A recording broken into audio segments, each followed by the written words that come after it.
Hello, man babies. I'm back. I hope you've missed me. It's been a couple of weeks since we rounded off The Mandalorian Season 3, but we're back on the eve of May the 4th be with you.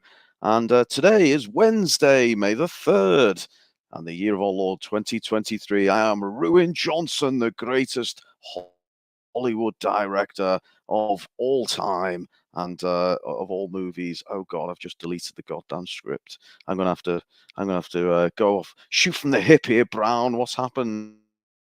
My email's gone to pot.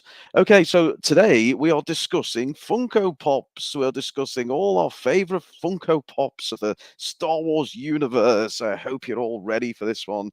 No, Ruin's only kidding. You'll see why in a moment. We are, in fact, discussing The Return of the Jedi. We're going back to 1983, and obviously it's the 40th anniversary of Return of the Jedi, and we'll be reminiscing the great last of the George Lucas movies, and I hope you're all looking forward to that. But before we begin, you can find us on YouTube, or if you prefer your podcast in your entertainment in podcast form, I should say. We're on Spotify. The links are in the description. And of course, if you prefer your entertainment in naked visual form, we are also on OnlyFans with the man boobies out. So check us out there. Anyway, preamble over. Shall we get the goddamn guests out? I think we should. So let me bring up. I need to give everyone the full Ruin intro. I do believe they've all learnt it now.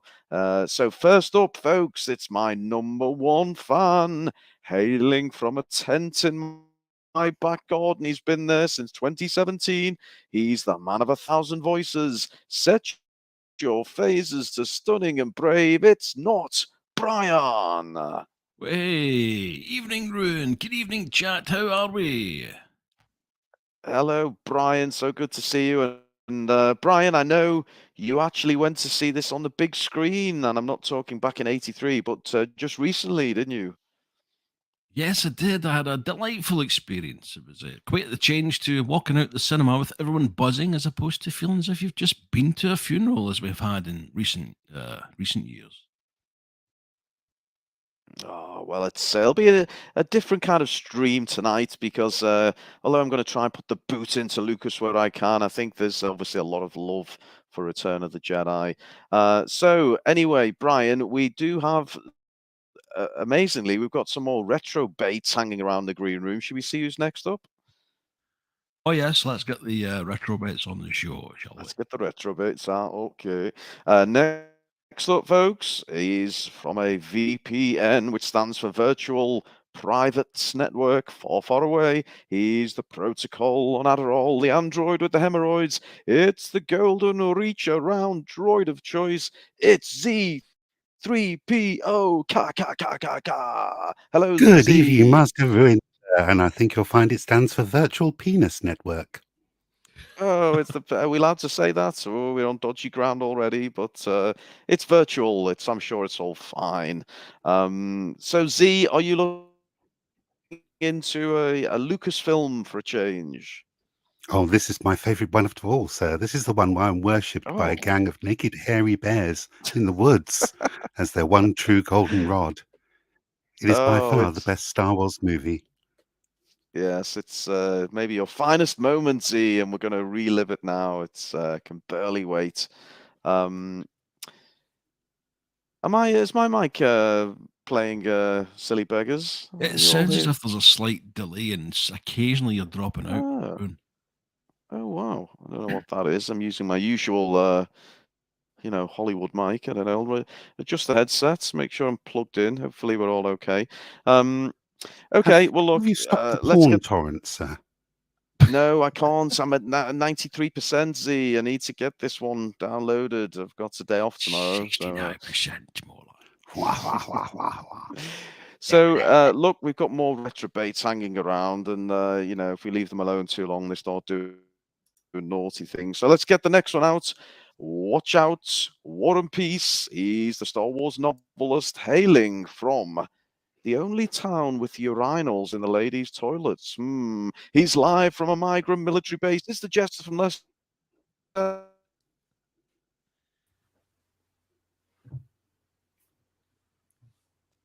I think he's gone. Is he conked out? Jeez, that was early. Oh my goodness. I was just going to say it's absolutely right that there are urinals in women's loos because we really appreciate that in this town. When you're desperate, you're out doing a bit of shopping. The men's are usually full, so it does help when you can just dash into the ladies and have a quick slash. But I don't know what that's like in any other town, but in this one, it's perfectly normal. And also Brown, if you're listening, with the jibes about War and Peace, I did a word count online to find out how many words are in that novel, and I've got it beat. So they really should watch out because it is a longer novel and also longer than Lord of the Rings as well. So if there was ever a chance for me to turn off people reading it, it's now.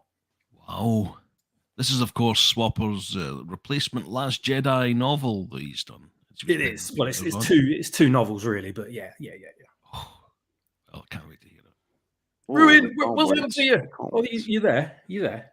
I'm here. I don't know what's going on with my goddamn mic. Maybe Kathy's done something to it when she was fiddling around with it before. I don't know, but I'll sort it out in a moment. Let's get all the retrobates out, and then we'll get you lot chatting away, and then I'll do something with the wires.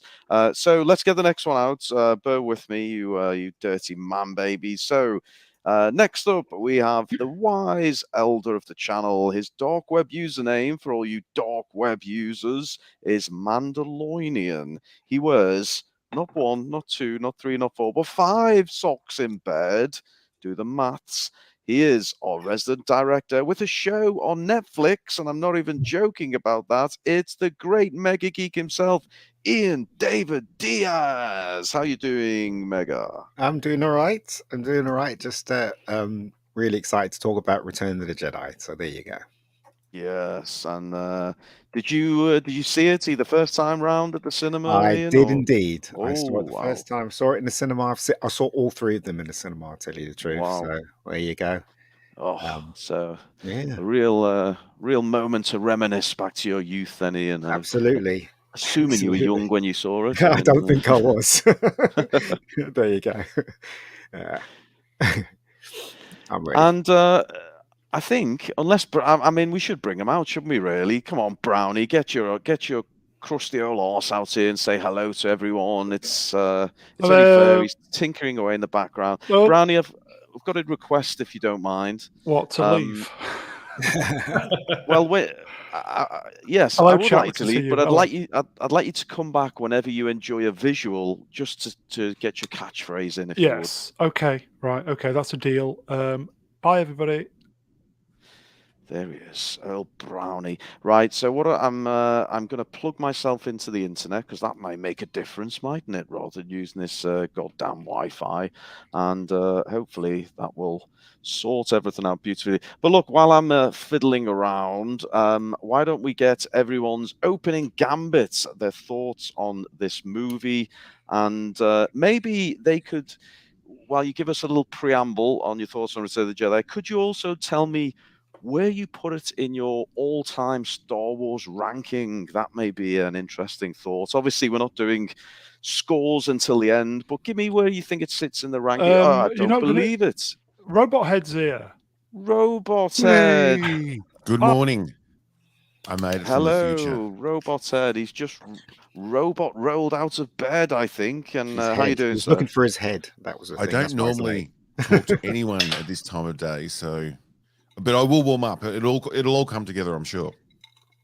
He'll get going. As soon as we get into the Lucas stuff, he'll be right up for it, folks. So don't you worry about that. Well, we're glad you're here, Robot's Head. You've made it. We're just doing the intros. And in fact, we're just going to do a quick whiz around the retrobates and find out where they put this one. And the chat can take part in this as well, actually. Where you put Return of the Jedi into your all-time Star Wars ranking. So, Brian, let's loop back to you. Where do you put this one, sir?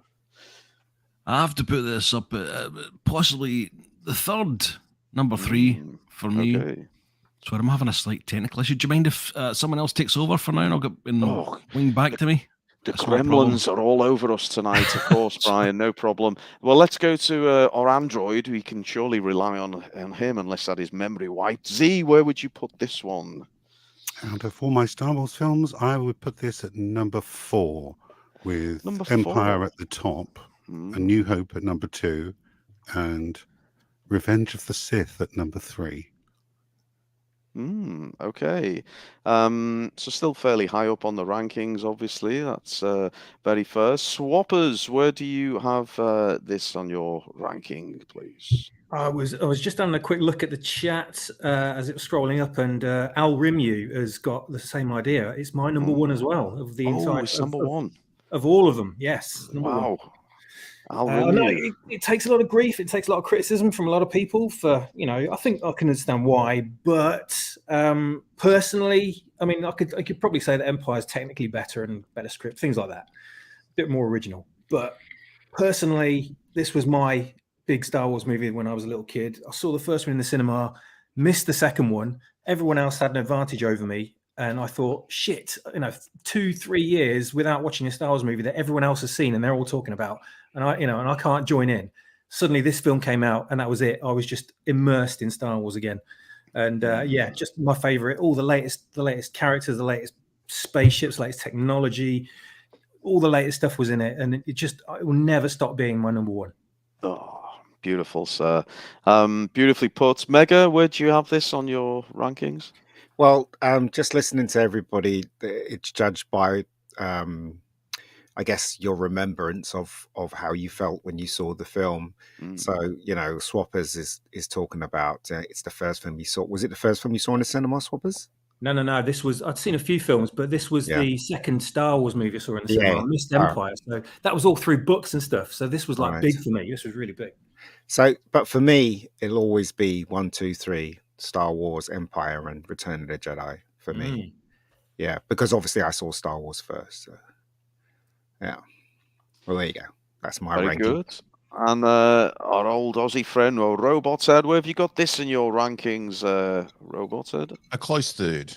It's in third position, but I really see those first 3 films as one and a whole. So yes, but I would say third for sure. Because if someone says, see, look, this early morning's not helping me. If someone asks me my favorite, I'd probably say Empire. But then how do you put anything in front of New Hope, in front of Star Wars? Like, it started it all. So I think I have to keep them in the order that they came out.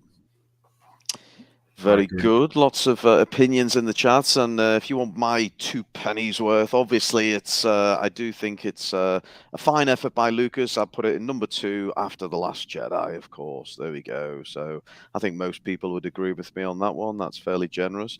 So we are talking. I'll give it the full beans here. It's we're talking Episode 6, Return of the Jedi, 1983. What a year to be alive. It was a Certificate U, runtime of 2 hours, 11 minutes, directed by Richard Marquand, writers, screenplay by Lawrence Kasdan and George Lucas, story by George Lucas, music by the fabulous John Williams, produced by Jim Bloom, Howard Kazanjian, George Lucas, Rick McCallum, and Robert Watts, starring, of course, Mark Hamill, Harrison Ford, Carrie Fisher, Billy D. Williams, among others. A budget of a reasonably modest $32.5 million, and an amazing worldwide gross of, so many digits here, I might stuff this up, I think it's 475 million. And then lots of zeros and ones and other numbers as well. It killed it. It absolutely killed it. So we're looking at the fabulous poster. And get ready for the chills, folks. It's the 20th Century Fox opening. How good is it? We can almost hear it now. And then, of course, we transition into that Lucasfilm. Now, this is, I believe are we going with, Brian can probably answer if he can. We're going with the version that was shown for the 40th anniversary, Brian, is that right? Yeah, it's from the 2011 Blu-ray rip, but I've changed the important bits, most of the important bits, via the medium of Photoshop to so it doesn't upset us all too much. Oh, okay. He's censoring, folks. This could be interesting. If Bruno was doing the slides, he would have edited Jake Skywalker over every single image. Oh, yes. I'd killed Luke in the first third. He would have gone right down that Saw line pit, that's for sure. Yeah, in my opinion, the despecialized edition is the best one. It's a film which is just technically brilliant for its time. Everything that they did was brand new. We'd never seen anything like it. The CGI that audiences take for granted today just did not exist, because the best that they could pull out was the hologram of the second Death Star, and that was it. Now everything's made of CGI, and they just cannot appreciate the amount of model work and effects that go into these sort of things, which captivated audiences and just catapulted the entire IP into superstardom and cult status. I'm feeling the love tonight. I'm feeling the love, but we get the opening crawl. And I think, Brian, if you're willing and you're able, can you do us the honor of reading out the opening crawl in a voice of your choosing? I'm going to give you a free hit for this opener, if you would. Episode 6, Return of the Jedi. Luke Skywalker has returned to his home planet of Tatooine in an attempt to rescue his friend Han Solo from the clutches of the vile gangster Jabba the Hutt. Please continue. I'm enjoying it. Little does Luke know that the Galactic Empire has secretly begun construction on a new armored space station, even more powerful than the first dreaded Death Star. When completed, this ultimate weapon will spell certain doom for the franchise, for the small band of rebels struggling to restore freedom to the galaxy. ... Beautiful. There we go. And Mega, I'm going to come to you. Well, I mean, as opening crawls go, how do you feel it sets it up for this final episode of the original trilogy? I can't tell you how excited I was when I first saw this film and I saw that crawl and the 20th Century Fox fanfare. When I saw it, it wasn't an opening night, but it was the second night. And the crowd you couldn't hear yourself think. They cheered so loud. It was absolutely ridiculous when the 20th Century Fox thing came on and everybody was clapping. Even when the scroll was going up, they were still clapping and stuff and whooping and all that. And everybody had their lightsabers, and because it was dark in the cinema, all you can see was like a sea of lightsabers being flashed in front of the screen. And I was really pissed off because I couldn't see the screen. There was too many lightsabers in front of it. But this bit in the beginning, I was just sitting there thinking, how fucking shit hot is this? It's so cool. When those wings came out and that ship started flying, I just thought, honestly, I was so excited when I was watching this. Don't get that with film these days, do you? So there you go. Thank you to Gavin Blackburn, who's flashing the cash there with a super sticker, whatever that means. I don't understand these things, but I do appreciate it, Gavin. Thank you very much. Lots of love going on in the chat there, and what an opening sequence it was. Let's bring Robot's head as he desperately tries to get some caffeine into his system, but I'm sure you know exactly what I'm doing here. The beauty of the opening scenes there, I'm sure, will liven him straight up. What do you make of this? When you said my name. What do you make of this opener, Robot's head? We've got a couple of, a few Star Destroyers, and then we've got this little transport shuttle. Oh, it's gorgeous. It's just magnificent. I'm just sorry if you already talked about this, but I don't think you got much done before I came along. No. Did everyone see it in the last week or so with the re-release for the 40th? Oh, not at the cinema, no. It was.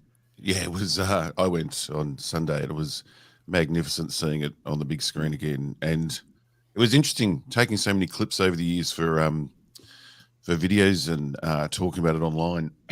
It's rare that you watch it from start to finish. Well, it is for me. Without getting disturbed or a phone ringing or pausing it to go get some food or something, just sitting there and watching the whole thing from start to finish was made me really appreciate the film again at a higher level. So when you ask me where it comes in the top 3, before the weekend, I would have said easily 3rd, I think. But after the weekend, yeah, it's a harder call. But everyone was very excited at the start here, and yeah, seeing those effects again. And it was a 35mm print as well, which was fun to watch, and it just looks incredible. So yes, I'm a big fan. Interesting observation from Jim D. Hello, Jim. He says, from the big making of book, which I believe is the what are those big hardback books? I've got them all upstairs. So there's a what was the guy's name? Brian will know, I bet. But anyway, I know what the books he's referring to. Very detailed making of books. He says this intro is a reshoot. It originally started with R2 and 3PO on the road towards Jabba's palace. So this was a after the fact insertion, which I think was the right thing to do. They had that shot of Luke making his lightsaber, didn't they? In one of the edited scenes. Have you seen that? Yeah. Yeah, one of those clips you can find online, and he's making his green lightsaber in a cave. I believe that might have been the opening shot. So, a fun fact: in the beginning of this sequence, where the ship lands and Darth Vader comes out, and with all the troops on, waiting for him, and he talks to the general. I can't remember the general's name. Towards the end of that scene, before it wipes the screen to the next scene, you can see the general's leg just slowing down, and it just stops dead before the wipe. Don't know if anyone noticed that. No. You see, you don't know Return of the Jedi, do you guys? You just don't know it. Next time you watch it, look at that scene and see the general his leg just stops as it wipes the screen. Anyway. That's your director's eye there, Mega, isn't it, I think? Sorry? How did the production make a half-built Death Star look cooler than a completed Death Star? Oh, man, yeah. It does, doesn't it? It looks freaking cool, doesn't it? And they've changed the construction timing because the dish is already in. Now they put that in last, don't they, in all their shows? Confession time here, folks, and I was only 6 when I saw this movie. I was one of the idiots who thought this was the remnants of the original Death Stars. Does anyone else fall into that trap when they saw this? They thought... J.J. Abrams. J.J. Abrams. Oh, and me and J.J. were like 2 peas in a shitty little pod, aren't we? Yes. But you were 6. That's the big difference. Yes. Somehow I don't think it was JJ's fault. I think it was KK and the script writers that kind of changed it all to try and fit into their agenda. That's what happened, really. I mean, let's face it, he was just a director gun for hire. He did try his best to try and make it as good as he can, but he was in hiding to nowhere, let's face it. Have you seen the footage of them looking at the original models, planning for the film? Like, what to make the wreckage look like. It's like they've never seen it before. They're all sort of go, oh, there's channels this way. And they're all shocked at what it actually looks like up close. Yeah. Thank you to Mr. Luca for £1.99, who says all the Ruin defenders are back on Twitter, and I believe, and I've been enjoying your tweets calling them out, Robot Head. There is, I don't know what's going on at the moment. There's something going on. Yeah. You sound like a crazy conspiracy. It's almost like the original trilogy was getting love, so they thought we better drown that out. Oh yeah, that's exactly what happened. The same talking points. It's just crazy. That's exactly what happened. You think I'm joking? That is exactly what they're doing.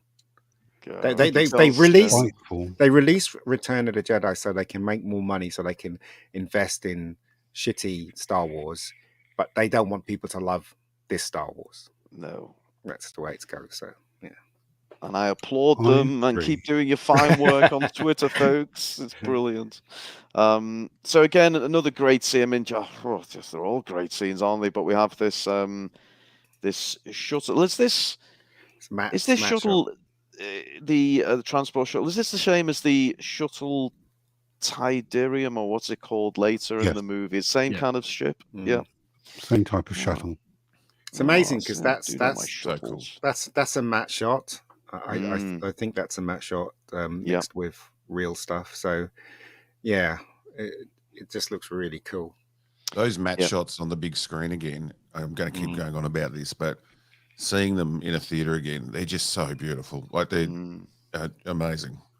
And then what I love about these shots that I hate about J.J. Abrams shots is the way it's lit, like it would be on a military base. It doesn't look like a disco. Hasn't got a glass floor and disco lighting. Yeah, you're right. Absolutely right. I can't stand those shots when they're with all that mood lighting and a polished floor without a mark on it, and those hangar shots in the new films. Well, you can point to any shot really, but those ones really. Don't talk to me about bloody Star Trek with they can't find a light switch in their ships. But when they did find the light switch, we were all very happy. Yeah. Well, not all of us. I found out later, but a lot of us. Hello to Anthony Van Eaton. He says, man, what a nice channel this is. This channel is awesome. Fire emoji, 100% emoji. Whoa. Cheers, Anthony. Clearly hasn't watched enough. Look who's on parole, everyone. It's George KW. Congratulations, George. And good luck with the legal case, which is pending. But yes, we're worried about listening fat. He's not been on for a couple of weeks, but then neither have I, so I don't know. We hope he joins us at some point. Anyway, we've got Imperial officers and not much diversity here, Z. What do you make of the lack of diversity amongst the Imperial officers? They look like a group of officers who certainly wouldn't let you aboard your base with an uppity attitude and no paperwork. And who's our lead officer here? I'm not the best with names, so one of you retrobates will know. Who we got here in the middle? I can't remember his name. I can't remember his name. Oh, Call a police officer, Return of the Jedi fan. Yeah, yeah, exactly. He was a bit of a coward, though, wasn't he? I need more men, he says to Darth Vader. Jared. No, I don't know his name. Can't remember. Oh God! Yeah. Someone in the chat will know. It was back in the days when Darth Vader was like a real character, and people could talk back to him and discuss things with him. He wasn't just the evil bad guy that walked around killing everyone. I always love when he gets a bit of back chat from one of these guys. Yeah. Well, look, I'm not going to read Andy Mouse's out because I'm worried about what words get said, and Brown absolutely loses shit if the stream gets pulled. But we appreciate it, Andy Mouse. But we will open up to the chat. So, look, names for the Imperial officer, please. I'm going to waste it. It actually is Moff. I can't say because I've had two Jack Daniels. Moff Gerard. Oh, okay. Oh, there we go. And there he is, folks. It's the man himself. It's Vader. It's quite funny, though. Good move to get him out early, do you think? No, it's quite funny because when you see the first Star Wars, it was obvious that Dave Prowse found it very difficult to move in the costume. And then as the films went on, they obviously redesigned the suit so that he can move more freely. And in this one, he does move very freely, and also in Empire as well. But as I said, if you look at the first scene when he comes through the door and he looks around, he looks really clumsy. But yeah, the suit's improved, and it's also it's shiny, more shinier, isn't it? From the first design of the costume to this costume. But yeah, I do like the shine. I like the way he's shined it up. It really works well. Smilex suggests it could be a Moff supply teacher. That's not a bad shout. We'll consider that one. Red tinted lenses, I think. I used to know all the words to this scene, and I can't remember them now. I know he says we need more men, and they're going to double their efforts. Double their efforts. Yeah, that's it. And what else does he say? I can't remember. Station will be operational as planned. That's it. Yeah. He basically the tension that they build with the Emperor coming is great in this. Yes. Again, watching it fresh from start to finish, and the timing and the build up to the Emperor coming, it's it's fantastic. I mean, Vader really bigs him up when he goes to see the Emperor is not as forgiving as I am. Yeah, you think, fucking hell, how much is this guy? He's just been snapping necks for 2 movies. but it's really look at the dialogue from this and the shitty dialogue from the last 3. Do you know what I mean? It's on point. Do you know what I mean? Darth Vader's character hasn't changed at all. Right across the 3 films. So I mean, I was thinking that too about how George cops so much about his writing because of the prequels. But you watch these again properly, and Yeah, he's great. The dialogue's fantastic through the whole thing. It is. It's very well placed. Very good. Few people in the chat saying Admiral Peart. It's not Admiral Peart, though. No, it's not him. No, it's not him. No, it's Commander wrong, you man babies. But am I right? He gets a bit arsey with Vader, but then when Vader tells him the Emperor's coming, he shits his pants on the spot, doesn't he? He does, yeah. Yeah. Which is a clever way to kind of hype up, like you say, the arrival of the Emperor. And you feel like the actors were giving some direction into how weighty that comment was. Again, the new films, you feel that half the time the actors aren't even sure what emotion they're meant to be giving at the time. Especially poor Daisy with her mouth completely out, with no control over that mouth. Yeah. But yeah, this guy actually looks like he shits himself. Yeah, he does, yeah. And he's most displeased with your apparent lack of progress. Oh, yes, absolutely. I His remember big that. glasses out. Is it just this shot? I mean, I'm going to go back one, but Vader, I mean, they almost look the same height here. Is that a little bit of a flaw in the angle of the camera? Well, the thing is, though, to actually get a shot like that, they have to put that guy on a it's called an apple crate. It's like a little box that they stand on. See, because this was Dave Prowse, right? So Dave Prowse is quite tall, and this guy it probably isn't as tall as him. But if they get him off he'll be really tiny for the shot. So they have to kind of level them out. So they otherwise it looks stupid from over the shoulder shot. That's why they make them similar. Sorry. If you look at the corridor scene at the start of A New Hope, when he's standing next to the troops, absolutely fucking towers over them. Yeah. And the only reason that he could have that conversation with that guy is because he held him up by his neck. Yeah. So we transition from the fabulous opening scene there with the ramping up the expectation of the arrival of the Emperor and the construction of the second Death Star. And we move to back to Tatooine and to our favorite droids, obviously after BB-8. And it's Zee. We should bring you in. It's Zee and your old pal R2. And well, please take us through this opening. What the hell are you paired up to at this point? We're heading towards that very dangerous palace, sir. Ooh, that matte shot. Yeah. Oh, it looks fantastic.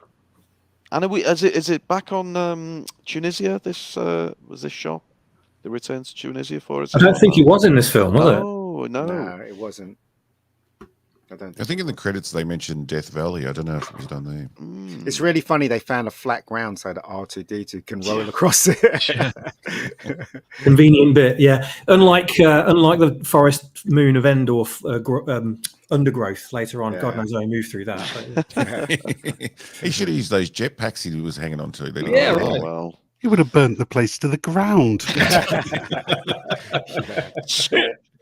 Oh my God! Can you imagine the eco disaster? I remember I used to have a pirate version of this film. Somebody lent me a pirate version before it came out on VHS. I remember all of this because it looked really terrible on VHS. But there you go. Sorry. Real yeah. When you're a kid, this door looks so massive. Oh, yeah. This is one, isn't it? This is one Somehow of the it looks changes. smaller in the new shows than it does in this shot here, where you don't see the full thing. This is actually one of the changes in the special edition. When you watch the original version, the door's a fair bit smaller. Yeah, it is. Yeah. You notice the curvature a lot more on the other version. Is Brownie available to jump on briefly, because his catchphrase is being plastered all over the chat, and I feel it's only fair to get his. He's got a catchphrase. When is he's got a catchphrase. Got several. He flies now. Marks out of 10. Not that one. Your other one. Look at that! Look at that! Look at that! There we go, folks. Hope you enjoyed that one. Has he moved to a different level on this show now? Does he just come and go as he pleases? To make the odd comment and then off again? Yes, bathing in his riches. Yes, he's just sat. He's basically the Jabba Hutt of this channel now, and I'm the slave layer. That's how we roll. But he's more of a Star Trek man anyway. So Emily Swallow. Smilex says, "Is Lizzo behind that door?" And I dread to think what the kind of jokes we're going to get in a moment when The door's not that big. Come on. God.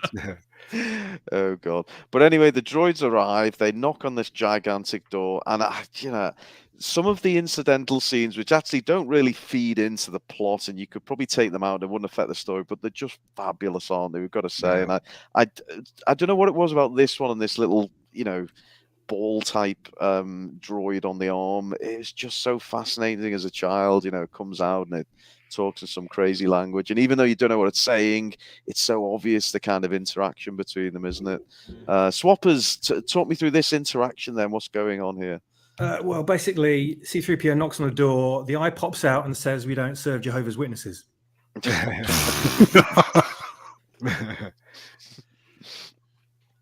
I love that they didn't rely on subtitles when they didn't need to, like that shot. Yeah. And even when Jabba is first on, his first cut few scenes, there's no subtitles, and it's so it's so perfect without them. And then we come to one of my all-time favorite characters, Bib Fortuna. He was what a great name. So strange looking, wasn't he? And so needs like his thyroid check, that's for sure. Yeah.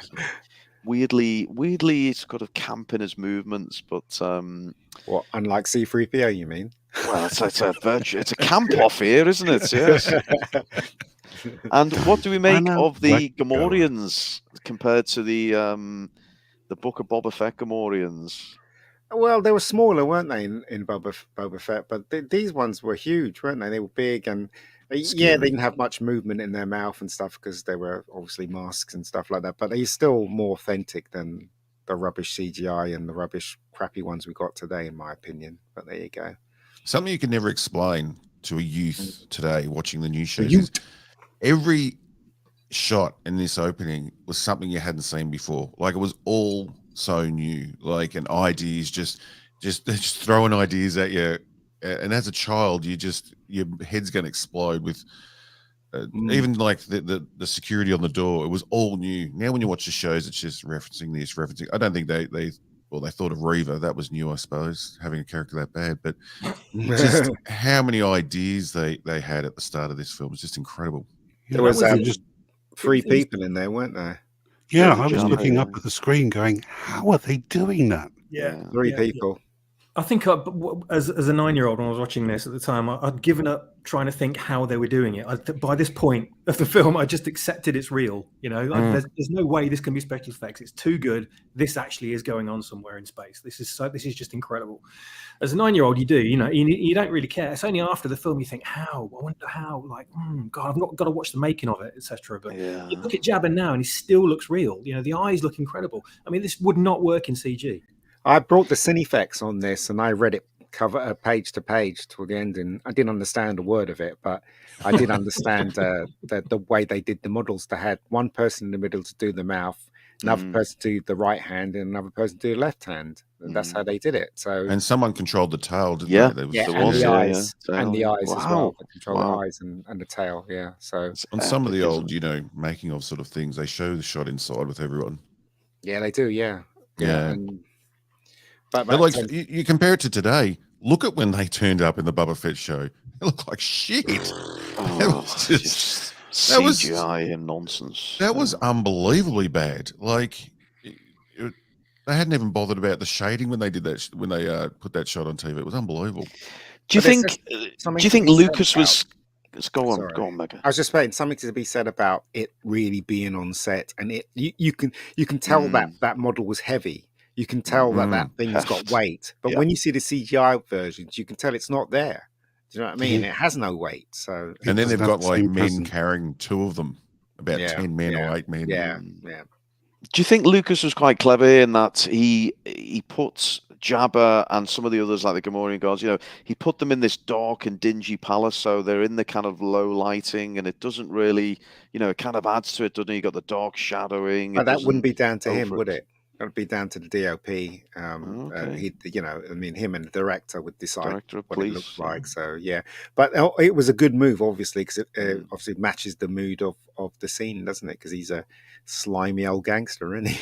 Yeah, and it has a 1940s Cairo feel to the whole thing. Yeah, it does. Yeah, good. I don't think they can even do this lighting anymore.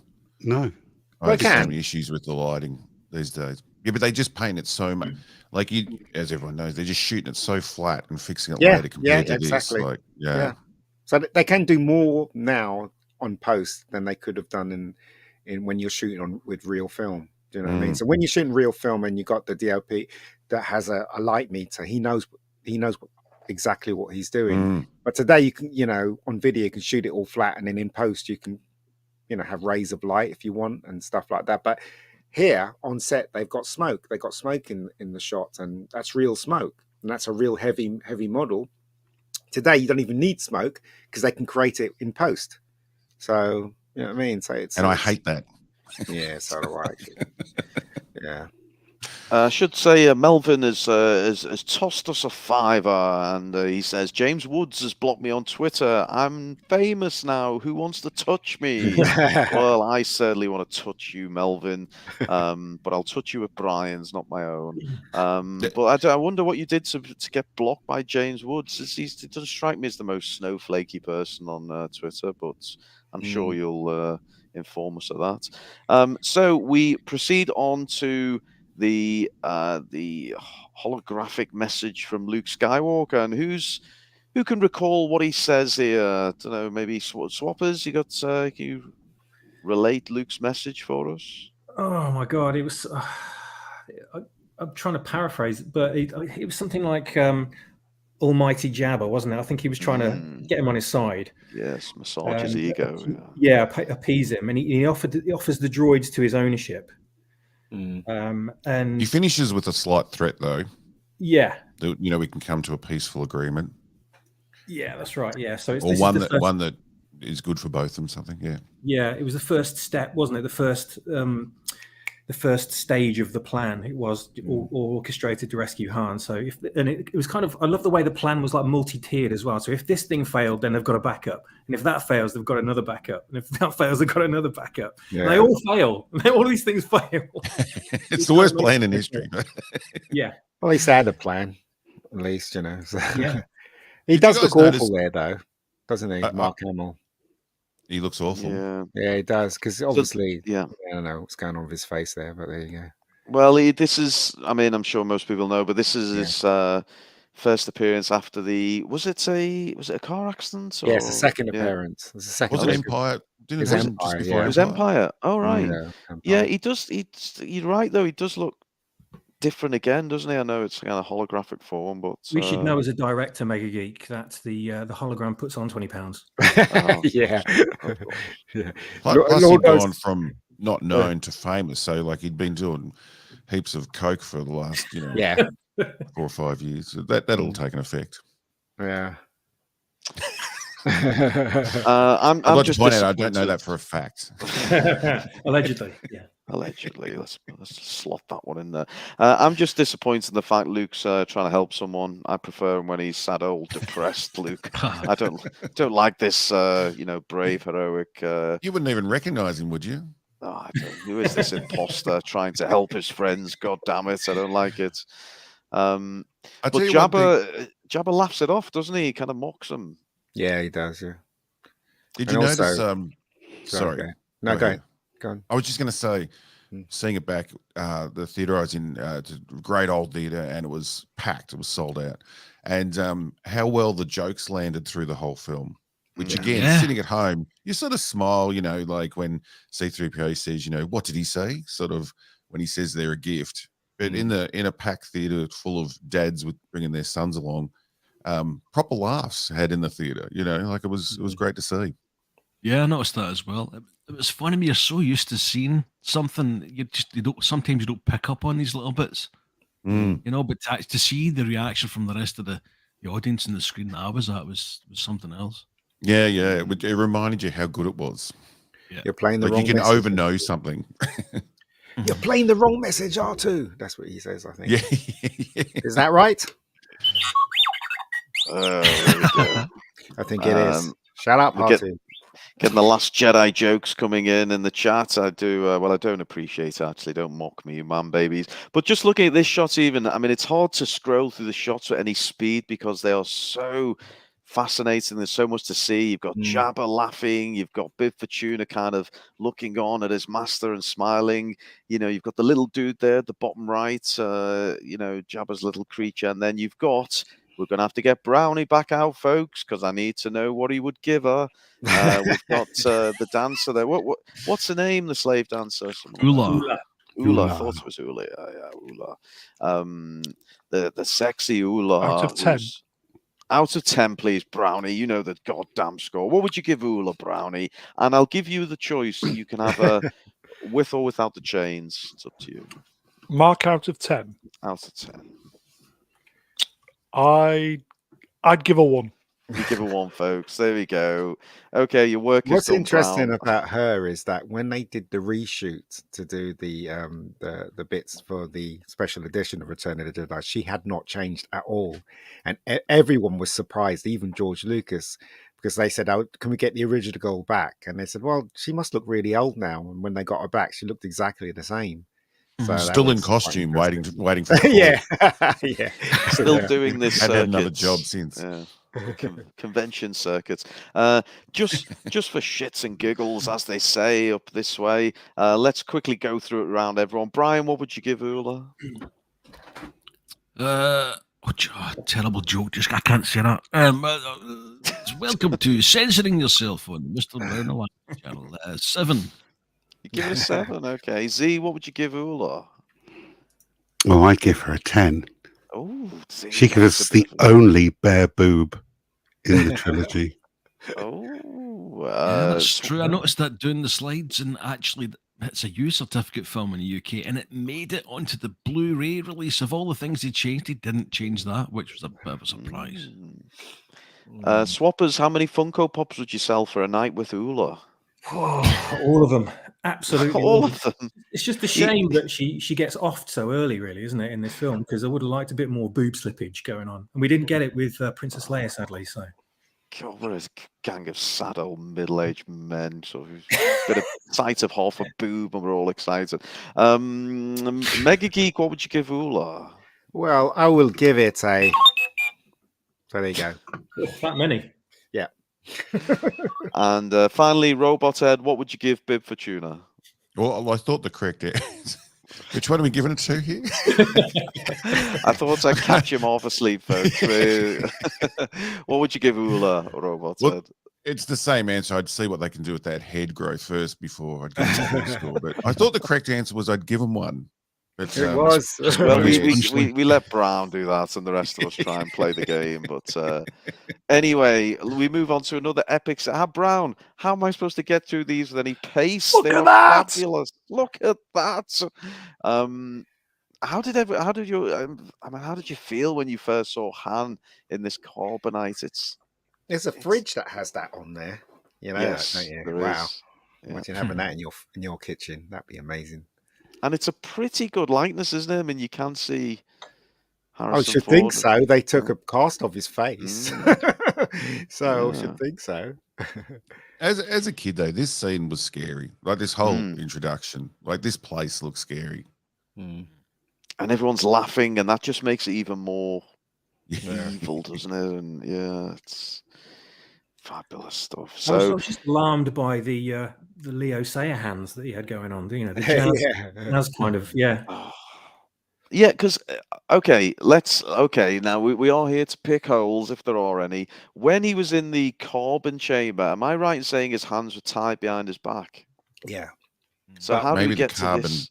burnt through them? Yeah, it burnt through. It burnt through the bonds, and he tried to get out with his hands, and he got frozen with his hands trying to get out. That's where did you read that? Was that in the supplemental novel? Was it? No, that was just one of my friends' explanation. When I first saw this movie, that was the question. It was one of those questions, and that's what my friend came up with. Because it got burnt off, and he was trying to get out, and he got frozen that way. I'm like, okay, whatever. It does make sense. Yes. But didn't burn through his clothes. It would have been nice to see him naked, wouldn't That was another question that was asked by my other friend. Said, that's rubbish because his clothes would have burned. Also, Princess Leia had just told him that she loved him and he hasn't got a stiffy. Imagine that. Oh, imagine Are you sure? We're just not quite low enough. Yeah, we're just off short, so maybe that's why. Yeah. But we will return to Han in the Carbonite. But before we do, the droids. I mean, this is Zee. We've got to bring you in here because, much to your surprise and shock and dismay, you found yourself gifted to Jabba and sent to the, I don't know, what would you call it? The droid processing area. What's going on here, Zee? Torture chamber. Oh yes, in front of the evil sex dungeon. EV-99. Who I think is voiced by Mark Hamill. Sounded like the Smash monster robot. You know, yes. the advert? Yeah. You are a protocol droid, are you not? Yeah. And look at that poor bastard on the right there being pulled to pieces. I love that bit at the ending when he goes, no. Oh, I hate that. That traumatized me so much. You know, not the little droid getting his feet burned, that I didn't even include it in these slides. I hate it so much. Was it so funny? Was that not the one getting ripped apart? Was the other one the first droid to have a moving mouth? Oh, that's a jaw. That's a very good shout. He does have like a flappy open and closed mouth. Yeah. Yeah, great spot. I mean, I wouldn't expect any less from a man with a robotic head, but well, I'm jealous. See, my mouth doesn't move. It's funny how when they went a bit angry forward with the new Star Wars, they forgot about the restraining bolts. Yeah. Yeah. Yeah, now they can just run around crazy. Exactly. Or you can have sex with them like what's his yeah. So we're back. We move back upstairs, back to Jabba's main sort of, I guess, throne room area, and we've got the band, folks. We have the band. This was a shock to the system at the theater because that's nice noodles. I usually watch the despecialized editions, like try and get back to the original as much as possible, and haven't watched this one for probably a long time anyway, years. And when this music scene starts, oh my God, after everything we'd seen up to this, and then you've got those bloody drawn-in creatures jumping at the screen. They really need to get rid of all this. This slide is actually from the despecialized edition. That's one of the ones I had to slice in and throw it. Good call. So the bit I hate is when her lips come up to the screen when she's singing. Oh no, that's so stupid. I always remembered that one, but the little guy that introduces her screams into the camera as well. You see the pencils moving. And it's just so out of place compared to this. Like you've got this guy standing there, and then you've got the tonsil and spit shot. And you've got there were two scenes cut in where Boba Fett's just hanging around the ladies like he's a player. Yeah. In the newer version, but it's not in the original. I like that this also happened 5 minutes before the Boba Fett show, and he's looking like that with the women, and then he comes out fat old with inches. But I mean, that's when Boba Fett was cool, right? Yeah. He was but it's only 5 minutes before that show's meant to be set. Yeah, that's stupid, isn't it? Hello to Amber Sidaway. She says this scene was perfect without all the meddling in the later versions. Swear emoji. And look, is this something we can, in the spirit of fairness, are we a bit critical of George here for some of the, some of the special edition shit? It didn't destroy the film. I don't think it destroyed the film, but they were completely. I don't think there was one necessary thing in the special editions that needed to be there over the original. What's interesting is that George Lucas created all this, and as it was lucky that he wasn't involved in Empire. He was the producer, but he wasn't really involved artistically wise. And maybe that's wrong as well, but you know what I mean. He wasn't fully involved in it because he was going through a divorce, and even in this one, he wasn't fully. He got other directors direct it and stuff like that. So I think because of that, those films were. We were good. I reckon if George Lucas directed this one, I think it'll be really bad. That's what I think, knowing what he did with the prequels, because they were really bad as well. So and what he decided to add back in. Like do your unplugged album when you're old and want some more cash, but don't go back and destroy the original recording and don't let anyone listen to it again. Yeah, I mean, anyone done a better job on all three films than, George Lucas and his multi-million industrial light and magic. Do you know what I mean? Think of his decisions. He made bad decisions.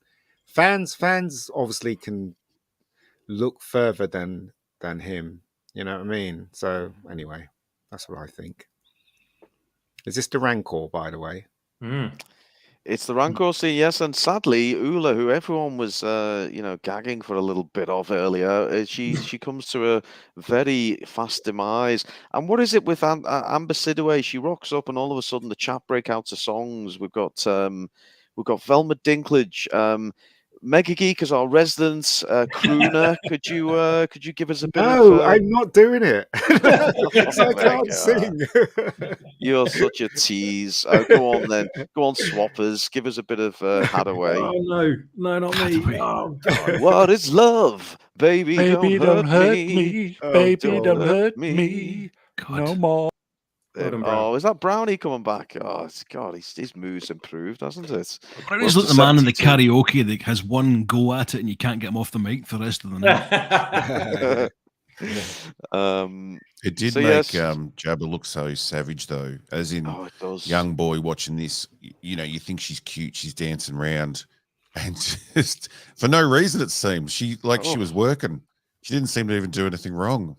And no, he wanted. I mean, she wasn't too attracted to him. I think that was the problem, wasn't it? He was trying to pull her over. Yes, he wanted her to do something, which I don't understand what he wanted her to do. And which part of him and what with? Exactly. But, and it was quite shocking that this happened to her so quickly. Yeah, it was a great way to really set up that Jabba was a bastard. But it's a great way to set up the Rancor as well, and the bit where Luke comes in as well. So it was like foreshadowing, wasn't it? So wouldn't it be good if, obviously, because he doesn't hang around, does he? He rolls that throne forward as soon as she's still falling down the goddamn trap. Yeah. Wouldn't it be good if he could decapitated her here and just the green head with the prongs was rolling around on his floor and they were all having a good laugh. I mean, it's the whole point is that he has to feed the Rancor, doesn't he? So he's feeding the Rancor. Yeah, he needs to feed the Rancor. No, euphemism. He did. Both arms like Richter. Yeah, see at the party, Richter. He's your mate, isn't he? Yeah, Ironside. And they seem to love it, don't they? Jabba's gang here. They all seem to have a good old laugh. They can't wait to see the Rancor devour someone. Apart from that alien in the bottom right who's looking direct at camera. Come on, George. You know what I mean? You get all that praise. Terrible acting. Look at it. It's shocking. I love the way that we don't know what's down there either. Sorry, Robert, go on. Dave Filoni in the last episode of the Mandalorian looking right to the goddamn camera. I love the fact that we don't know what's like below the floor. We've not seen it yet. So we just know people are being thrown down there, but we don't know what's down there. It's like, as a kid, you're thinking, oh, God, can this place get any scarier? Did anyone guess this was when I first saw this scene, I was like, that's a woman. I was like, there's no way. Because you could see the way she walked and everything. When I first saw it, I was like, that's a woman. But I never guessed it was... I never guessed it was Princess Leia, though. But I knew it was a woman. It's a very cool helmet. I've always loved that helmet. Yeah, it's a good look, isn't it? And so look, this although this is kind of an opener, if you like, it moves along fairly quickly, doesn't it? We've had the Luke hologram, we've had the droids going down to the droid sex dungeon, we've had Ula being fed to the Rancor, we've had the kind of the Sice Snootles band scene, and now Chewie rocks up. Introducing us to all our favorite characters one by one, but he's obviously in a sticky situation here, and we find out he's been offered for bounty, I believe, isn't he? That's what's happening here. Yeah. Interesting choice to introduce him this way, like all one at a time. It's quite a patient way to do it. Well, at least they all got together, unlike the last film, the last stupid 3 films. Anyway. Well, I guess at this point there's lots of characters in there, so it's a good way just to kind of nicely just kind of bring them out, give them their own little time. And what was the gap between Empire and Jedi? think it 3 was years, 4 years, 4 3. years. Yeah, I can't remember. Wasn't it Is it 81 not just and a year? 83? Oh, Wasn't sorry, Empire between the films. 81 Sorry, I thought you meant. Yeah, between the films. Yeah, Yeah. it was made. This one was made in 83. yeah, and So- Empire's Empire 80 was or 81, I something, think. Yeah. 81. Yeah. So Z, at this point, you have been, well, you are now Jabba's bitch, aren't you? I believe. I am selling myself to the highest bidder. Did he ever give you a slap on your golden arse there as you nestled? Let me just say, sir, he's got a very long tongue. Oh, God. C-3PO comes up covered in jizz in a minute. Oh God. Oh God. Who's the dude in the background? He just wandered onto set. I mean, who is that? That's Daisy Ridley, isn't it? What he is. I think that was one of the stuntmen. I think. I'm not sure. If they remade this, Jabba couldn't be fat because that would be just. Yeah, I know. He'd have to be really skinny and have body shame. Jabba. The hero would have to be fat. Yeah, Lucas was ahead of his time with the body positivity thing, wasn't he? He was like getting a representation. How many people copied that thermal detonator? I've seen it in a few films now, and they definitely call it a thermal detonator.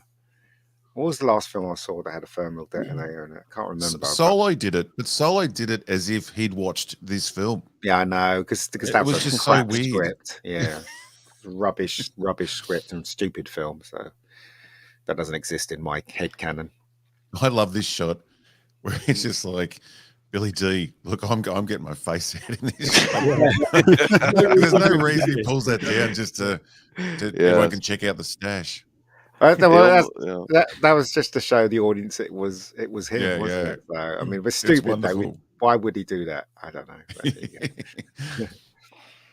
He just Billy D. So again, they're all introduced. The pieces are being put into place, and it's all part of the plan. I mean, I'm coming back to Swappers because he was mentioning about the different layers towards the plan. But Swappers, I mean, positioning Lando here was that part of Luke's plan. It was indeed, yeah. I'm not sure. I think in Solo he had this outfit. I haven't seen the film and I never will, but something. I remember someone saying about Solo he had this hanging up in his closet or something. Yeah. Which kind of just ruins the whole thing for me, because I always thought that they would have knocked one of the guards out and stole his outfit, and Lando just would have dressed up in it. Because otherwise, people are going to recognize someone not from there, aren't they? So they go, I've never seen that guy before. Who the hell? He's just turned up. Let's arrest him. Surely they would have used someone that had already been there and stole their outfit. That makes way more sense. But that's the thing, you see. That's the reason why I liked Empire over this, because Empire would never have the difference between Richard Marquant and Ivan Kershner was very much everything has to make sense in the film. But Richard Marquand was like, this is for the kiddies. That was his brief. Now, you would never take your mask off like that. That makes no sense. The only reason why it takes mask to show the audience that it is Lando. Mm-hmm. And Ivan Kershner would never put up with that nonsense when he was directing Empire. He got rid of all the stupid bits from Empire, from the script and from people's suggestions and stuff like that. And there's the difference. Empire's kind of slightly adult and follows logic, and Return of the Jedi is kind of kidified, really. Let's face it. He's saying it was ahead of its time. Yeah, Empire is... No, Return of the Jedi was what was to come. Yeah, leaving the stupid bits in. The stupid bits were eventually going to take over. I guess. I don't know. Let's just say that maybe Lando had a hard time breathing inside that thing. It was probably about 300 degrees down there, so, It's like what's really... It's like when somebody goes into an office and they're snooping around and they go, oh, I found it. The blah, blah, blah, the blah, blah, blah. And it's like, why are you saying it out loud? You would be thinking it, wouldn't you? It's that kind of logic in the movie that's in Return of the Jedi, that kind of thing. Ivan Kershner wouldn't have had something like that in his movie, if you know what I mean. Then again, he did direct RoboCop 2, and that was shit. So anyway. Now I'm dwelling on this shot because I particularly liked it. It's where the little frog creature in the bottom left there. Just this type of shot's used quite a lot. I'm sure it's got a name, and Mega Geek will tell us, I'm sure. But where they show us an external view of the place that we're in, just to kind of center us. Has it got a name for that type of shot? It's an exterior shot of the palace, isn't it? Yeah, it's a matte shot. It's a There map we shot, go. though. But So yeah, but we have the that's little thing. frog creature and his tongue Yeah. snaps out, doesn't it? And, That is, I'll tell you what, that is one of the biggest things I love about Star Wars is the incidental things in the corner of the screen or in the side of a shot, like some creature. And you're kind of like, look, your eyes are all over the place because you're just, drinking in the beauty of what you're looking at. And then suddenly you'll go, what the hell is that little thing right there? And then suddenly it'll eat something or it'll be eaten by something else, and I just love things like that. Really, just a tiny little suggestion like that will really help with the world building because it really makes it feel like a living, organic, real place somewhere. It's not just a boring shot with nothing going on. Like and I miss that the patience they had. That patience, that still shot. Like now, it'd have to be like a drone shot. Helicopter going around the palace or coming up the driveway. Like it's just this static shot of this amazing map painting, and then just that little interaction in the corner. It's amazing. Brownie is offered a more sensible and establishing shot. That's what I was thinking. Was Brownie really? It is establishing shot. It's an exterior establishing shot of, but you didn't really need it though. They only did that because they wanted to, because we'd seen it before when they were walking towards it. So the only thing they're establishing is that it's getting dark. That's it. Yeah, the twin suns are setting. R2B2 says exterior Jabba's palace. There we go. Also does the job. So we return getting back to just inside. Saying it was a shot. It was a shot, yes. There we go. They shoot now. We go back in the palace. It's the party's died down. Everyone's. I mean, what is this? Some kind of like medieval hall? Do they all just sleep where they fall? I don't know. Yeah. Well, they're all drunk, aren't they? Yeah. And this is the moment where, who we soon find out is Leia will use disguise to rescue Han. The strange thing is, with the hologram from Luke, basically gives them the heads up that they want Solo back, and they could very well be on their way or up to some shenanigans. So he's already telegraphed that. So that's maybe the reason why they're sitting waiting there, just in case. Well, the question is, right, if they knew it was Princess Leia, why don't they just shoot her in the head and do it and wait for it to... Yeah, it's a bit strange. They're having a bit of fun. Don't you hear them laugh when they catch it? Yeah. They all kill themselves laughing. Yeah, I don't think he knows who the hell she is, just that she tried to steal his stuff. Maybe. You think maybe he knows that maybe somehow they know it's Princess Leia under the outfit and they think, oh, she'd fetch a nice price. Maybe, I don't know. She'd look good in some slave bikini get-up. Before I flog her on eBay, yeah. But she manages to melt him, doesn't she? This transition for him coming out, I still love it. Still looks great. Who are you? Someone that loves you. Leia. Steve. I'm glad she doesn't love him enough. These days, anyone transitioning to come out would mean something completely different. In weird, wouldn't it? Nice how he falls into the recovery position. That's rather convenient. Well, it's the fact that she confirm that erection or not. She looks great there, though, doesn't she? Oh, she looks amazing in this film. Every single shot, man. God. She looks a little tired, but apparently they had been up rooting all night in real life. So, oh God, rooting means shagging for the non-Aussies. Yes. Sorry, I wasn't. They weren't cheering someone on all night. That's for sure. I thought you meant doing a roots. Now there is something. Now that Han Solo is again, formally introduced, he's finally had the carbonite. I want to go round the gang here, and I'm opening it to the chat as well. Because I'd said we're going to be honest, we're going to give this an honest appraisal. Was Harrison Ford phoning it in? He was. Mega Geek thinks he was. Definitely. What do the other guys think? I think looking back, you can think that about a lot of his films, though. He was a pretty casual actor. No, No. He was good in. He was good in Witness. He was brilliant in Witness. Let's face it. And he was great in The Fugitive. He was some real acting in The Fugitive. But in this, it's obviously didn't give a shit, did he? Let's face it. No, he discussed with George about letting Han die in this movie. Exactly, yeah. And also, he's putting a lot of weight in this film as well. You can see a difference between here and Empire. It just looks a bit bloaty in this one. It must be something to do with, because Boba Fett came out fat. So it must be something to do with the trap. Yeah. Princess Fiona, everyone's asking where you were, Princess. They're all getting so worried, but we're glad you're here. And Princess Fiona controversially says, phoning it in since 1977. No, he was good in Star Wars. I thought he was quite good in Star Wars. He had the charm. And also, he's a very different character in Star Wars. In Star Wars, right, he was heroic. He had the good one-liners. He was funny.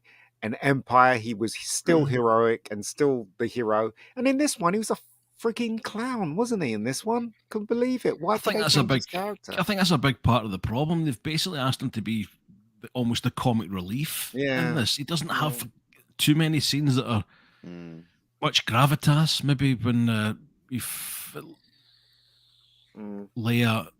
tells Leia where she's from.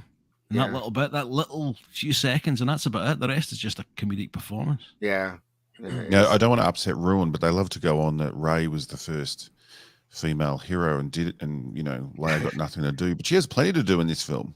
Yeah, like she saves him, and I don't want to spoilers for anyone that hasn't seen the film, but she does a lot more in the rest of the film. She gets shot, bitch. She saves the day there. She gets to ride the speeder. Yeah.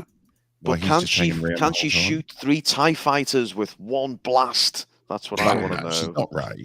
She never had the opportunity, did she, really? Because of all those damn white men in the way? Oh, we got Odin. I feel like I'm being duped into something here. Odin Borsons. What? Odin Borsons. Come on, it must be something. No?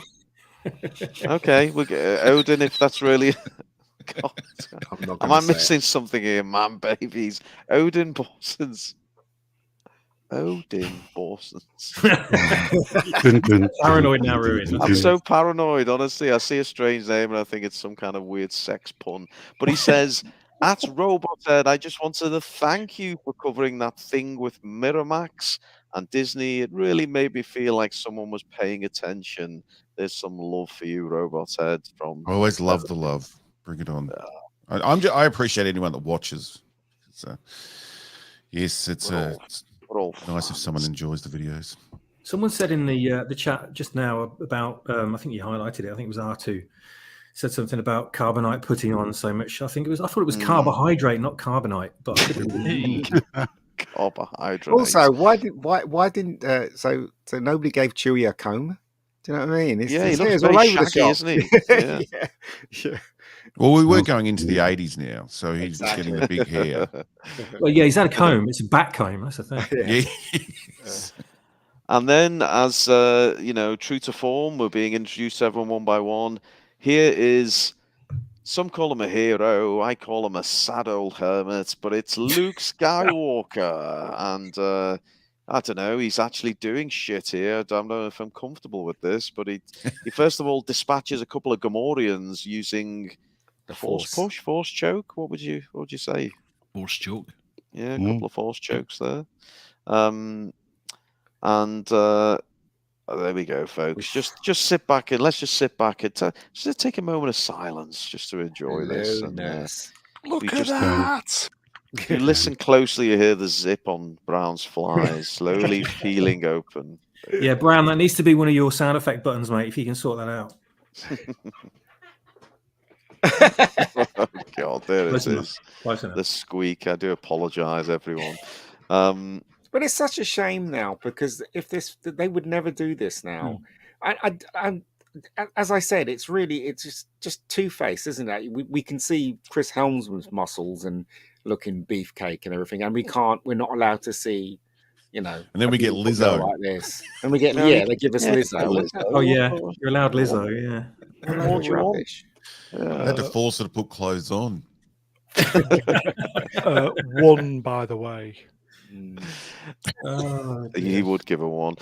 Okay, so we're not going to go with the obvious, but what I will do, just for again shits and giggles, if you could have anyone from the Disney Star Wars wearing the old Leia gear, who would you have? Brian, really going to get an insight from everyone here. What? I thought you were going to say, have anyone from Disney Star Wars fed to the Rancor? I was going to give you a list this size. That's too easy. We'll be here all night, Brian. But Admiral no, anyone from Disney Star Wars, and you can have Admiral Holdo. Now. Holdo, yes. Excellent choice. Excellent choice. See? Brian, have you got a preference? Male, female? I cannot think of anyone that I would like to see in that. Kira, bit of Kira, or maybe. Yeah, there you go. Are we allowed to pick Ryan Johnson? Oh, that was the name that was in my head, but I didn't want to say it for obvious reasons. Just for the comical value. Mega Geek, who would you like to? There isn't anyone. Oh, no, there's no one in the Star Wars 3 last films or the TV show that is sexy enough to go in that costume. What about Rose Tico? Yeah, right. You can roll her out, can't you? I'd rather see Geode. What about Paige? Geode. What about Paige? Paige Tico, Rose. Brown. Yeah, sister. Yes, sister. Yeah. No, because they're not good looking enough. I'm sorry, but they're not. Oh. They're not. I mean, come on. I try, Kathy. He's got high standards, man. He's got really high standards. You got anything for us, Swappers? You shape this well, Z stole mine, unfortunately. But then I remembered that someone I found way more attractive than Admiral Holdo, and that was Bird-Nosed Lady from the background. Of Commander Daisy. That's the one, yeah. Her and her friend, both lesbo. Slave bikini outfit with the token lesbians. That'd be lovely. Thank you very much. Let's face it, this has been soiled completely, the gold bikini, since Alex Damon of Star Wars Explained decided to cosplay. That's just like the perfect shot for any new Disney fan, isn't it? Just sums it up. Yeah. What about Olivia Mom? Is it Olivia Mom? She's not in Star Wars. I know, but she was hot. You're just picking random people. Yeah, Brown's just picking. She's already worn it. Yeah, she looks great in it. She looks Emily Swallow. Well, I don't know what she looks like. Botox Karen as Jaden Smith eyes. Oh, no, not even her. Just seriously. Oh, a Mega Geek. How about Officer Biceps from that? Oh yes, the searching episode. Mando. Yeah, Imperial Lesbian. Oh, yes. Yeah, I love it. Some people in the chat are getting very excited. George says, somehow my boner returned. And just think how hot Calculon would have looked in that bikini. If you're doing clips, Brownie, I suggest you clip the just the debauchery that's going on as we pause on this still for far too long. We're absolutely shameful pigs. But talking of pigs, Jay Cooley for a fabulous $19.99. Couldn't you round it up to 20, you tight arse? He says, say the pigs, help, I'm being oppressed. What does he mean? I don't know what he means. Who did the pictures for this, by the way? Me. Yeah, so we must have like 20 of them now. 20 of Princess Leia just sitting there. 20 more. I want a full length one. I like the full length ones where you get the hip. Yeah. Jay Cooley, we appreciate you. You're a sexy man, baby, and we thank just like you. Panini stickers from the 80s. We might get some doubles in here as well. Princess Fiona has dipped into her arse pockets, pulled out a $2 note, and says, "Still waiting for Rebecca Gold in that bikini, Ian." I'll ask her. Ian, we didn't actually plug it, so just to again pause longer on this still, can we just please give everyone a little nod towards, you do actually have something on Netflix at the moment, so would you please kindly let everyone know? It's a film called Bad Day. Basically, it's a cop movie set in England, and it's a homage to the 70s cop films. So it has Claire Goose, it has Donna Eyre, it has the late Sarah Harding and Robbie G from Snatch. And no Lizzo? No Lizzo. No Lizzo. It's probably a good thing. No Lizzo, no. People, get on it. It's on Netflix. It's our very own Mega Geek. When was it made? UK, but in America it's in Tubi, I think. It's on TV in America. So when was it made, if I can ask? it was made 13 years ago. I shall check it out. It's low budget, so don't expect much. But there you go. Zee's That's one way to sell it. Yeah. Well, I mean, I'm not getting any money for it, so I can be honest. I'm truly honest, you know. And you were saying, Ian, in the green room, and we do have some fabulous chat in the green room, and we were talking about releasing that chat to our OnlyFans subscribers. But you were saying the actors didn't actually take a salary for it. None of them. They all did it for free. So because they like the script so much. So Brown would do it for free. Yeah. Well, yeah, I mean, you know, it was the days of because it was the first time we used digital, so it was the Panasonic gave us a camera, and would you believe the budget was $8,000? That was it. So there you go. That would have been the price of the camera at the time, wouldn't it? Well, they gave us the camera for free, so we just shot what we could with $8,000. So there you go. So. Not Brian. I don't know if you've got a Brian Blessed in your locker, but can you read out Princess Fiona's request, please? Brian Blessed. Can I just say, I've just noticed Stephen Amore in the chat for the first time in a long while, and I'm delighted. I feel it's like having a bass player that just keeps everything going nice and smooth when he's in the chat. I'm feeling confident now that Amore is in the chat. When the chat goes to shit and the stream, it's the pits, it's Amore. It's good to have you back. Brian, can I draw your attention to the goddamn screen, please? How about a Ray Winston or something instead? Go on then. We'll meet in the middle. Princess Fiona says, can one of you fucking limeys translate the friggin' Sweeney for me? Brian Blessed is a god, but I can't understand a fucking word he's saying. Oh, he's upped the obscenity for you there, Fiona. Hope you enjoyed that. Look, sadly, and look, I know you're all going to be disappointed. We're going to have to move on from this slide. So we, there better be more of slides of that. Oh, there better be. Or I'm not. You would take me to Jabba now. Remember that scene? God, I'm such a shame. He's being. Oh God, no! I've got to watch what I say. He's being mind manipulated here, isn't he? He is indeed. I used to know all the words to this film, and I can't remember them now. It's terrible. Smilex suggests this. Pull my finger. I think that was it. Smilex. I think you got it there. Bib Fortuna, being the idiot he is, just obviously is manipulated. And I mean, how good does Luke look here, folks? Do you like him in the black cloak and the standing in the wrong place, though? Oh, and they've lit it up, and I think they want us to know, don't they, as an audience, that he is in a precarious position there. But Jabba, as we soon found out, is impervious to Luke's mind Jedi tricks. Mind trick. Yeah. Yeah. Do you reckon Carrie Fisher went to the gym and gymmed out? Jesus, just for this scene. I introduce you to the word cocaine. Blood's right in my mouth, Robert. Cocaine diet, yeah, probably. Well, the first movie, she was told to sort of go away and lose a lot of weight, wasn't she? And then, fit into her outfit. So, I don't know, maybe it was just a prerequisite for this movie. Or again, like you say, I think she might have been on the old. She has lost a lot of weight. Starving herself, and she hated it. Yeah, but she lost a lot of weight for this scene. But in Star Wars, her boobies were quite big, weren't they?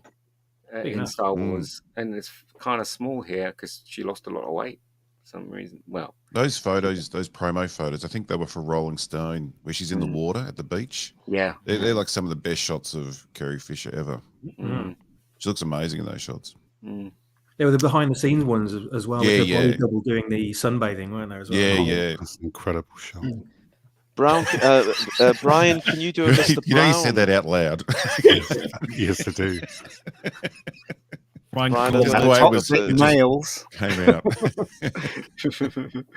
Brian Cole Walker is an incredible shot. Oh, but seriously though, guys, on the set, right? So hold on, Brian. So Carrie Fisher comes on the set like that. How many men are on that crew? I wonder if she felt embarrassed. I wonder if she felt. I don't know how she felt, or was she okay about it? I don't know. What do you guys reckon? I don't think she would give a monkey's F, to be quite honest. Yeah, she was extremely sassy, so I don't think she would have really cared. Probably. Yeah. I think Brian, she was too high to give a shit. I love that shot probably. of George Lucas, that black and white shot where he's just showing the outfit. He's looking at the camera, and you can read his mind. Oh yeah, that's perfect. Yeah, you know that photo behind the scenes. It's fantastic. Brian, try again if you would, and Franco's give you another one to have a run at. Franco Walker in the chat for $0 says, or is it? Look at those. Look at those. There we go. They're not particularly big. They're not. They're no Lizzo boobs, are they? But all the better if you for like it. a slim toned woman. Yes, they're not gross. It's a good job. Sorry, I'll let myself out. It's a good job Lord Shaw's not on tonight. He wouldn't appreciate this, would he? Doesn't appreciate the toxic male. Master Marine, could you go back one slide? Just 1 second. Of course. I mean, I've always. Yeah, just leave it there for a few more minutes. Oh, you're just finishing off. Let us know when you're ready, Z. I'm done. Could have taken a screen grab. Okay, and Brian, Ruin, may I direct your attention to the background there? Do you remember the episode of The Mandalorian? You were asking if that was a new character or not. Remember the Squid Lovers? Oh yes. This is the one I do recall because I had the toy, and the toy was known simply as Squid Head. Yes. And here we were thinking they may have come up with something new, but no. Yeah. No. See, Greedo's back from the dead, though. Yeah. It's a Greedo. And that thing over Luke's left shoulder or right, is that the thing out of Stranger Things? What the freaking hell is that? Don't know. Weird, isn't it? I remember seeing that in the Return of the Jedi comic adaptation. I just thought there's some incredible designs going on here. I didn't know if it was down to the original artist that was doing it or whether it was production stuff, because I was only 9. I didn't know these things. But yeah, it was all part of this amazing array of creature designs they had for all these headpieces. And if you go into the behind the scenes stuff online and into the making of books and stuff, this particular, I can't remember the name of the species, but it looks amazing, and it's so much better than anything that Ruin Johnson came up with in his Perfect Movie of all the aliens in Canto Shite. This genuinely looks like a real living kind of creature, even though it's only a prosthetic headpiece. It looks like, and it's out of shot, it's out of focus in this shot, and it still looks like way better than anything in CG and in those crap prosthetics in that film. So just go. You didn't love the nuns on Acto? The fishy nuns. God no. Oh, I actually know their name. The Lanai, they were called. I can't believe I know that, but the what are they called? The caretaker fish nun people. That's the one. Yeah. Terrible. Just generic, forgettable things. Oh, easy. I'm here. I can hear all this. So we've got Squid Head on the left and Vagina Head on the right. Is that where we're going with these? I think we're Vagina Head. Yeah, why not? Let's do it. I could have said something else, but I've been told definitely don't use any of the other words. So. Jabba, Leia, and Z, you traitor, you're there in the background and still acting like Jabba's bitch. Is that Not at all. Master Luke, you're standing on a trap. Oh, he does. You do. You try and help him out. Is that the Rancor keeper behind in the shots? He's very angry. Oh. I don't think it's him. He's certainly wearing his kit up. Yeah. Great shot though. In every shot, you can just sit and look and really drink it all in. It's really. I could drink that expression in that Carrie Fisher was making right there. And Luke, at this point, he's taking the gun, using the Force to take the gun. Oh, he is. That's it. Of course, he is. Yes. Why did he not rock up with his saber? It's inside R2, isn't it? R2. Yeah, it's a bit. I hate to want to slag off George Lucas's work, but it is a little bit of a strange one. Brian, everything is recording as has been foreseen. It was meant to go this way. Maybe he thought he was going to be strip searched when he got there. Yeah, there is that. Yeah. There is that. But it's all part of the backup plan, isn't it? I guess he had the foresight of the Jedi to see into the back, see it to make a backup plan later. So yeah, you should have built 2 lightsabers. That's what you should have done. But it's a weird shot. This I saw it earlier. Is it Jabba hitting the button? Is that what we're looking at here, or are we looking at the inside of Jabba's anus? I don't know. What's going on? It hits the button and the thing opens, doesn't it? That's it.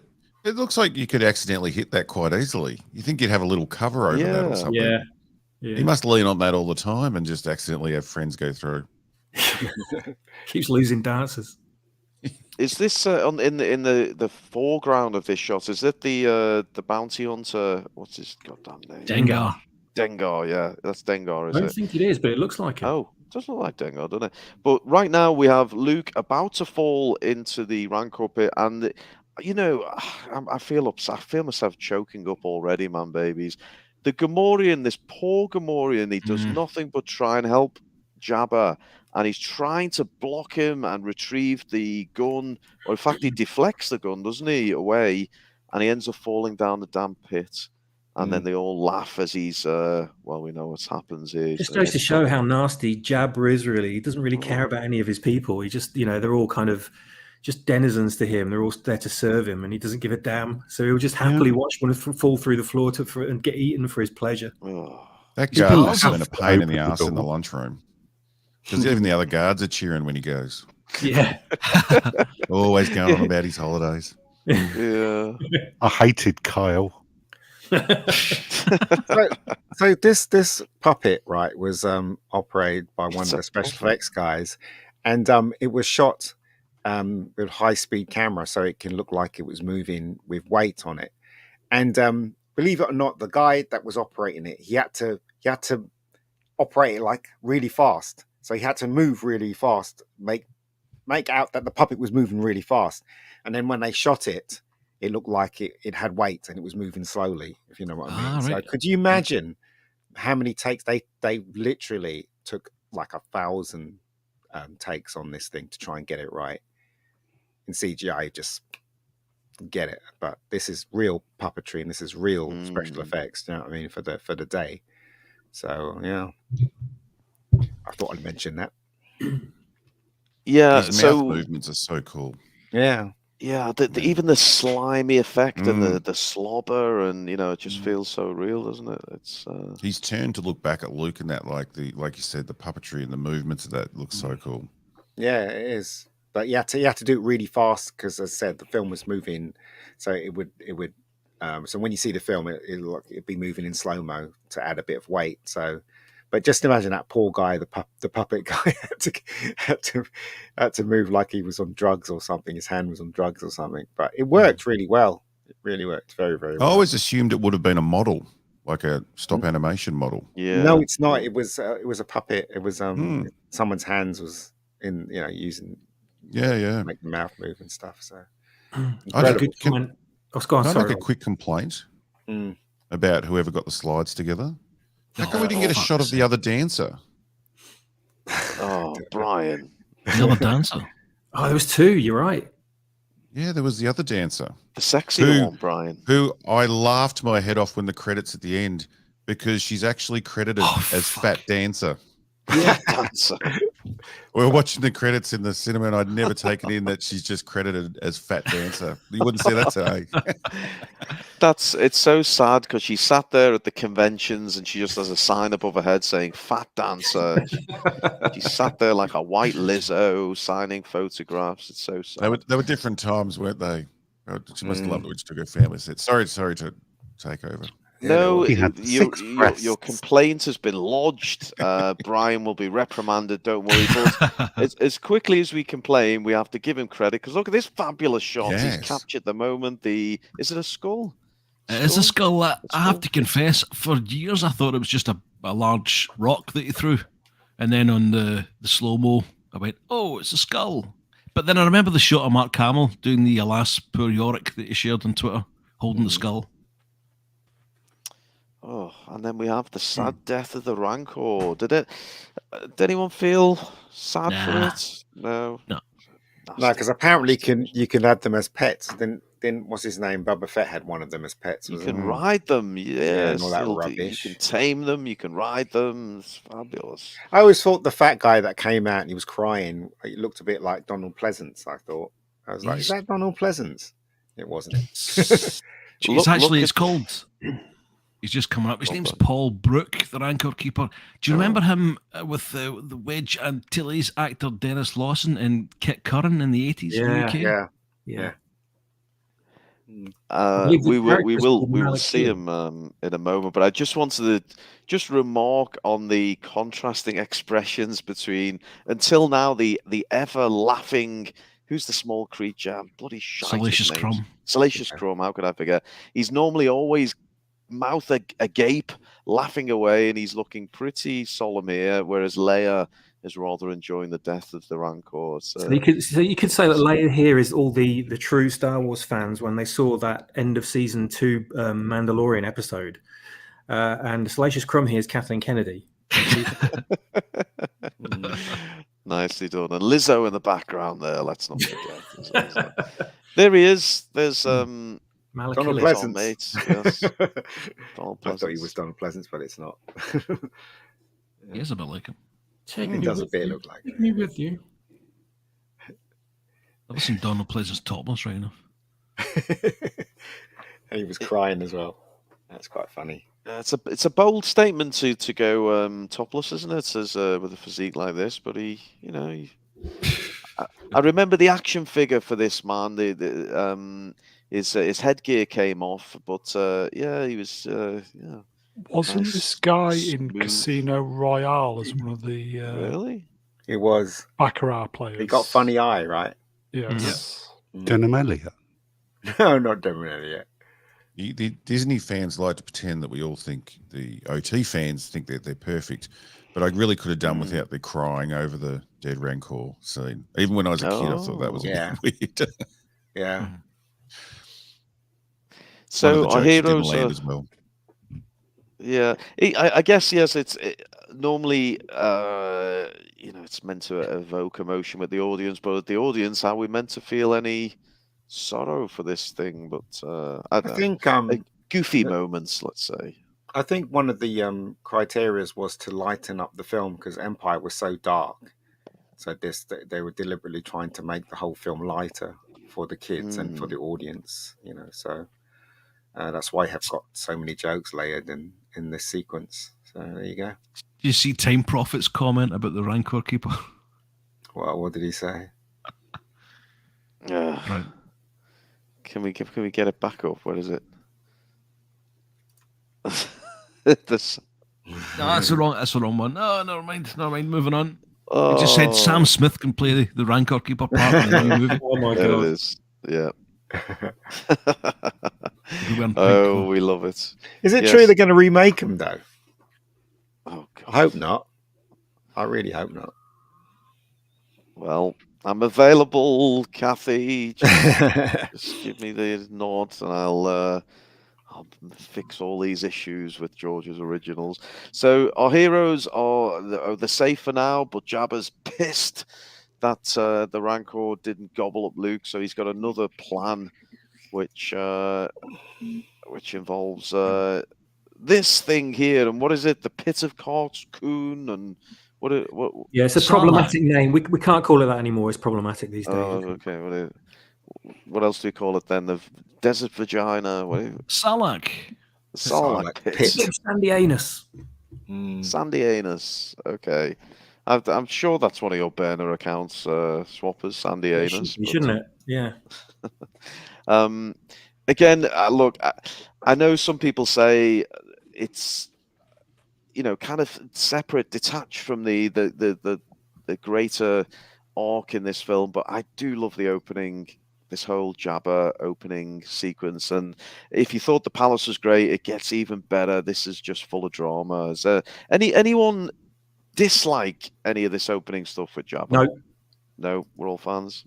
I'm not the biggest fan of it. I do love when Luke gets the lightsaber from then on, but it kind of, I didn't like it so much as a kid, and it kind of revolts me slightly as an adult. But it's still swashbuckling and a lot of fun. Yeah, I thought it was fun. How dare you with that shot on screen? Like, how dare you? You can't find anything to like?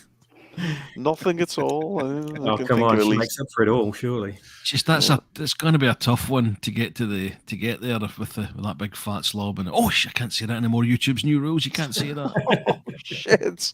Oh, it's all over, Brownie. We nearly got to 2 hours. Brian's kiboshed it. Sorry, man. I'll send you the 50 pence. Great figure, though. I was just completely enamored by the production design as a kid watching this up to this point. There was nothing I couldn't be bored. There was nothing I could be bored about. There was nothing I could be disgusted or offended or shocked or anything by. I was just absorbed by the production design because everything felt so real. And the skiff, hover ships and the barge itself just blew my mind because I was used to seeing all the previous hardware in Star Wars and The Empire Strikes Back, the snow speeders and the X-Wings and stuff. And these were something completely different to everything. I was just looking at them going, oh my God, look at these things. How do they move? These are just, wow, what are those things on the side? My mind was just exploding with, questions and just amazement at the design. And still now as an adult seeing this, I just adore everything I'm seeing, even though they're kind of like all run down and rusty and probably just things that are ready for the scrapyard. But God damn, man, it's just utterly amazing. Lucas really knew how to push the boundaries with absolutely everything, and the production design on the vehicles has always been my favorite thing about Star Wars. And I love these things right here. I was so gutted back in the 80s, back in 83, that we never got these toys. I was like, no, we didn't. Yeah, never made them. It's the opposite of today. Like the universe kept expanding. Like you'd watch it, you'd get to this scene, like you said, everything was different to what we were used to with the ships and everything. It just made the universe seem so huge. Yeah. And today it just feels like the universe is shrunk down to like 2 planets next to each other. But it just felt like it was bigger and bigger every time. Every key location was so uniquely different from the rest that you honestly believe that they were separate planets. What's that line? Jabba, this is your last chance. Free us or die. Is that the line? And he jumps and R2 sends him his thing. There's one line I don't like. Yeah, great shot. Back at the palace when he says, that's the last mistake you'll ever make. And it sounds so bitchy for a Jedi to say as they're dragging him off. Like they're dragging Luke off, to put him on the barge. And he's like, that's the last mistake you'll ever make. And it just doesn't feel, it's got enough gravitas for a Jedi. Also, the last mistake you'll ever make, you fat bitch. Oh no, what have I done? Did R2 have a restraining bolt? How comes he was allowed to, or how comes he was allowed to do that? I don't understand. But anyway, but doesn't the restraining bolt just stop them leaving? Well, that stops them from doing stuff that they're not supposed to do. I don't know if it stops them opening a hatch up on their head. Maybe Lando took it off him. Because he was in the palace, wasn't he? So maybe. Ruin, there's a good comment by Best Test Ever right there. Oh, we do like. Let's see. There we go. Well, go on then, Swappers, seeing as you've spotted it. Best Test Ever in the chat says, lightsabers, so phallic. I want light labias. So does Lizzo. And look, great shot of Luke and the look at the joy in his face in that moment where he catches and ignites the green. Apparently, it was originally blue. Wow. It was. And they changed it to green. I can't remember why. The sky it was. They kept blending in the sky. Yeah. Right. Okay. I mean, Luke being a hero here makes me absolutely sick. But okay, look, it's that time again where I suggest there are flaws, dare I? And I hate to do this because this is annoys me about these Disney fucking shills, but they like to point out. I think there's one moment where Luke kicks someone and he doesn't quite, make it close to the force kick. Yeah. Yeah, I mean, what do we think? Does it hold up well? Do we think it's a slight miss? Some of the actions. It's definitely miss. But this is the thing George Lucas could have corrected, isn't it? Instead of doing that stupid. Yeah, you know what I mean. It's like Like all he of left the stormtrooper in A New Hope when he banged his head. Yeah, I looked out for that. Watching. Go on, Robo. Sorry. I looked out for that kick because I hear about it all the time. Watching the 35mm projection on the weekend, and you can't see the mistake. You just can't see it watching it projected. But I mean, it's so without pausing it and without someone telling you, it's so quick. I mean, it's not like something. It's not like something practiced, like when they compare it to Last Jedi. It's something overly practiced that the mistake should have been picked up. You know what I mean? It's so fleeting that I think it's crazy. But when I was watching this film, I just got the feeling this film was rushed quite a lot. So there are some mistakes in this film that were just left. I mean, I'm not saying that they were careless or anything like that, but compared to Empire, there are a lot of things that I thought, well, they've gone backwards, I thought to myself. But I think the idea of actually making this film lighter than the last one, and also aimed squarely for the kids this time round, I think it spoilt it a bit, that's all. But thank God they had the serious bits in there when he meets Darth Vader and all that stuff. The balance was good. They got the balance right. Yeah. It's also what slotted in at third. Yeah. Yes, Brian.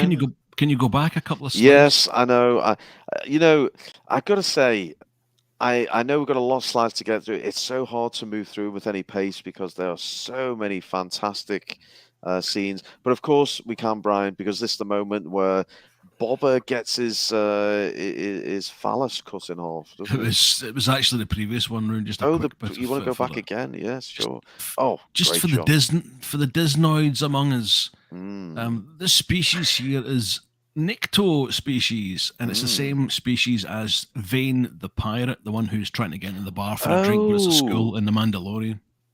Yes, great spot, Brian. Yeah. Moving along rapidly. And great screen grab with the laser there. Beautifully done. So Boba gets his dick cut in half, and Lando is dangling on the skiff. And I think at one point the skiff kind of tilts, doesn't it, towards the Sarlacc pits. It's all very...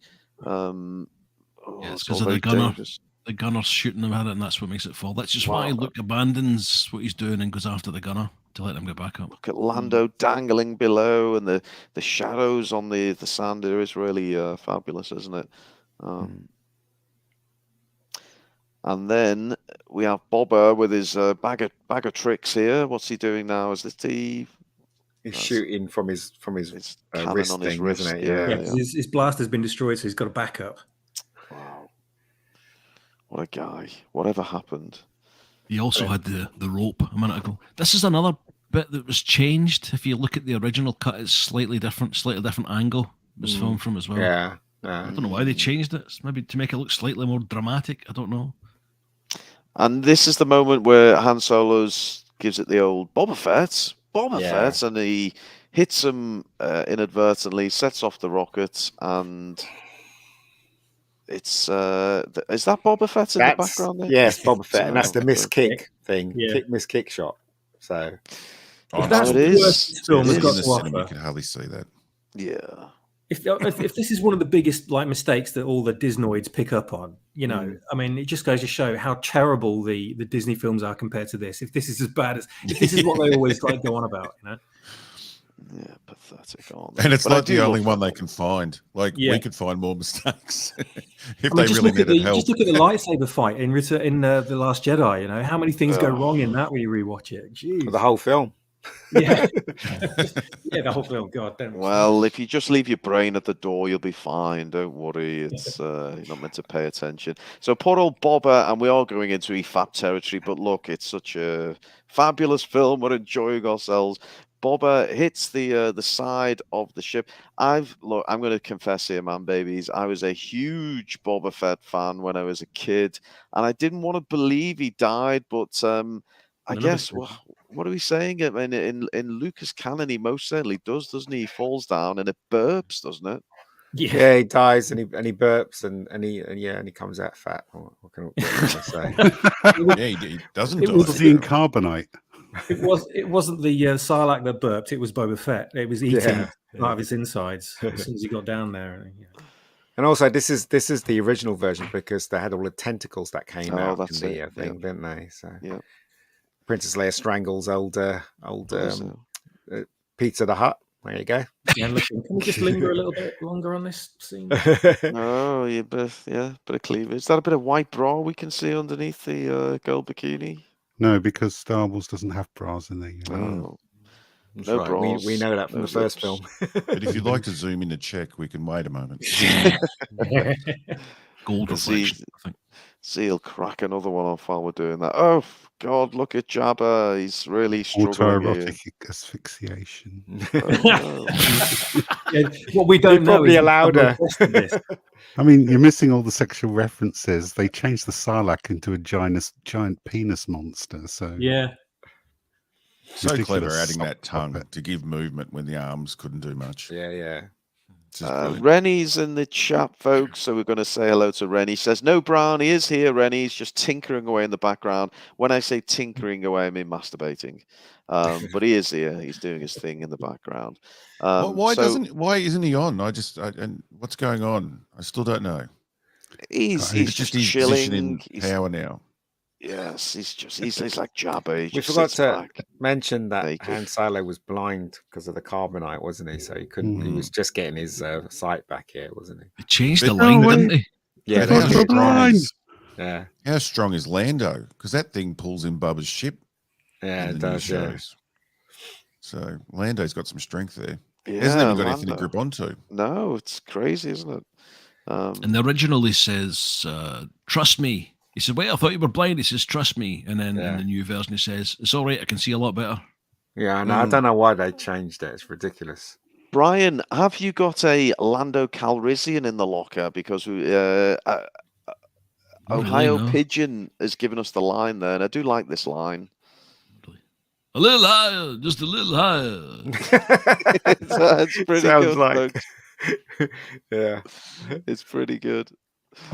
That's actually Lando's cock going into the thing. He's fighting back. Oh my God! Are these the things we're not meant to be saying these days? That's what L337 said to Lando when he was boning his robot. Trust me. So I just have to say, that, though, doesn't he? Gives that sorry, scream. Rennie L in the chat. Can I just give a g'day back?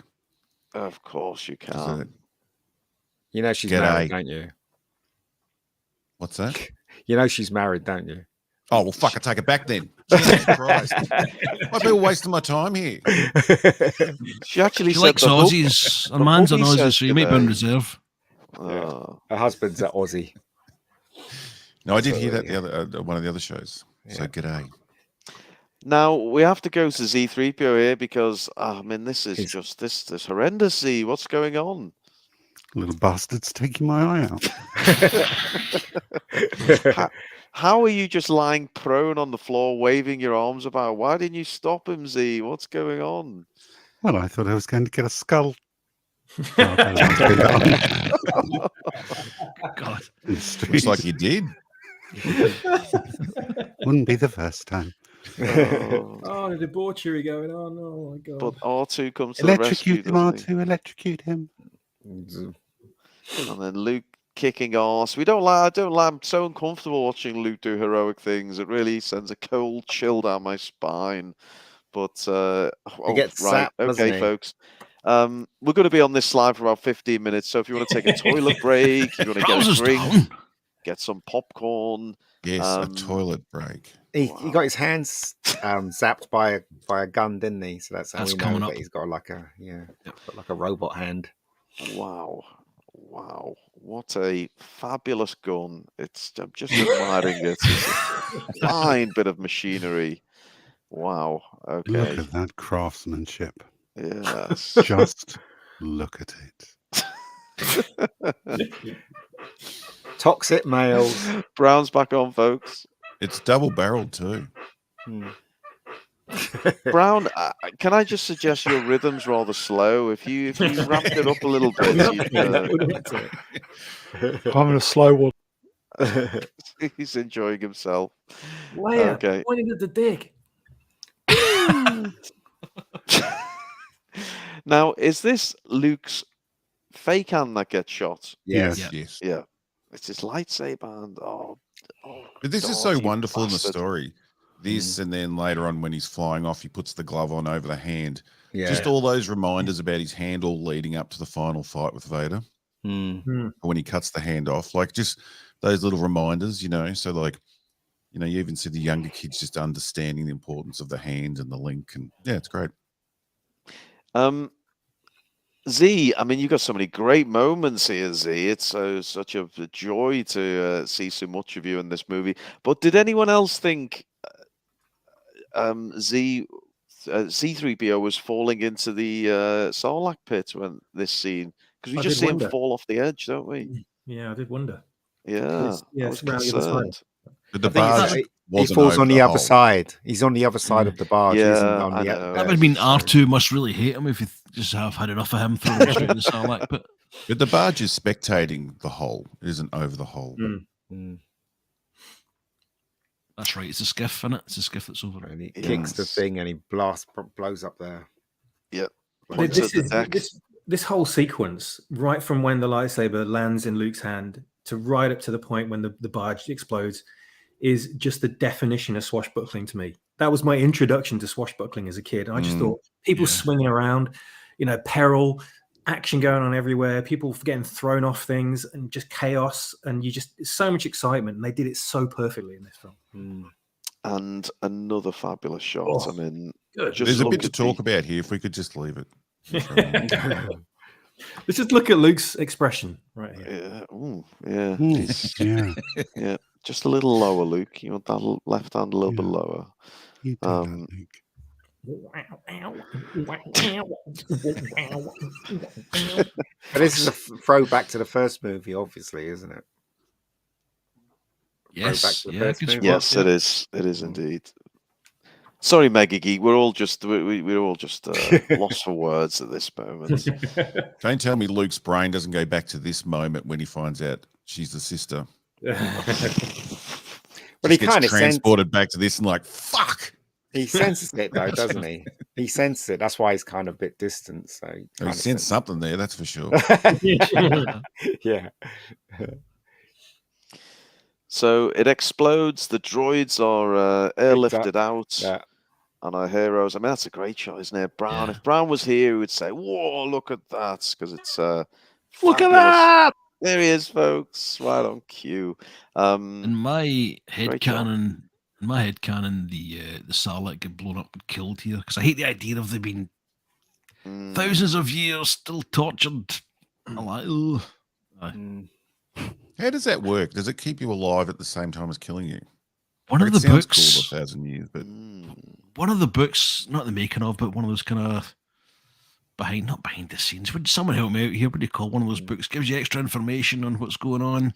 Actually says that it keeps people alive in order to justify that. I always liked, that's it. I always liked the idea that, you know, it was just a kind of, that was a legend that went along with the monster rather than actually factual. Yes, that's how I always saw it. One of the reasons why I didn't think this was as good as the last two was because everything seemed to be rushed. Like, you know, we were introduced to Boba Fett and he got rid of really fast, and Jabba the Hutt he got rid of really fast, and it just seemed to me like Luke's going to meet Yoda, and then he says, "You don't need any more training," and you're like, "Wait a moment." But why doesn't he need more training? Do you know what I mean? And it's just, it just seems like everything was rushed to fit everything in one movie. Do you know what I mean? And that's why I don't think this is as good as the Empire. Personally, would you have taken? It's enjoyable though. Would you have taken sections out, or would you have preferred another movie? This split into two. Another movie would have been better, in my opinion. So it would have been 4 movies, because Luke really, we really need to see Luke become a real, you know, hard-ass Jedi. Do you know what I mean? Through training and stuff like that, and we need to see the confrontation between Han Solo and Boba Fett, because Boba Fett was shown prominently in the last movie, wasn't he? As a real threat to Han Solo, And then in this one, they just dismisses him, really fast. So I don't know. We transition into, I guess, Act 2, and just looking at the clock, we're 2 hours in, folks, and we've just finished Act 1. So we are most certainly getting bogged down, as the chat say, but in the best of ways and for the best of reasons. But if we go long enough, it'll get late. It'll get late enough in the day. I'll be able to start drinking. Oh, there we go. I mean, if we keep going much longer, we'll be at the 41st anniversary of The Last Jedi. But the Return of the Jedi. Be at a clock somewhere in the world, Robot said. That's correct. So anyway, we move into Act 2, and we'll move the pace along. We just enjoyed that opening sequence so much, and we are back on the Death Star, and we have the arrival of the Emperor, don't we? And Vader with his shiny dome. Geez, we're going quick. The first time we get to see the Emperor, and we just skim past it there. That's what I was thinking. We can't crap on about every shot, I suppose, but everything is proceeding as I have foreseen. I was like, he looks very different to the guy in Empire. I was thinking to myself when I saw this. Obviously, it was before they screwed around with the film. Don't you wish they went with the original idea of a monkey with a mask? It was a lady in Empire. It wasn't a guy. Yeah. Oh, yes. Of Marjorie. course. God, I can't remember her surname, but she was the oldest actor/actress. And controversial gender swap.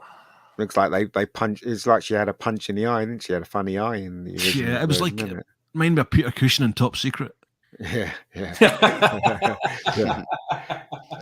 I knew I'd seen that somewhere before. Oh my god. Right, we're gonna move quickly through these. I'm just gonna get us to the bit with the Ewok. So just wait there quickly. We're just gonna go all through these. Right, go quickly. Go somebody. No, I'm joking, Brian. Brian's heart's just fallen through his arse there as I do that. So we won't move that quickly. That Brian, sequence there with Luke in the X-wing. I think it was this movie when you see Luke look at a screen and he's communicating with R2 and he sees the text up on the screen. But of course, J.J. Abrams doesn't have a clue, and he thinks that everyone can just understand droid speak. So he completely ignored all these important details throughout the original trilogy. So things like that. These are the reasons why a lot of us love Star Wars, and all these normie newcomers and the Disnoids all come along and just don't see any of it whatsoever. It's just a pew action film to them. And anyway, carry on. Poor old Yoda dies here, doesn't he?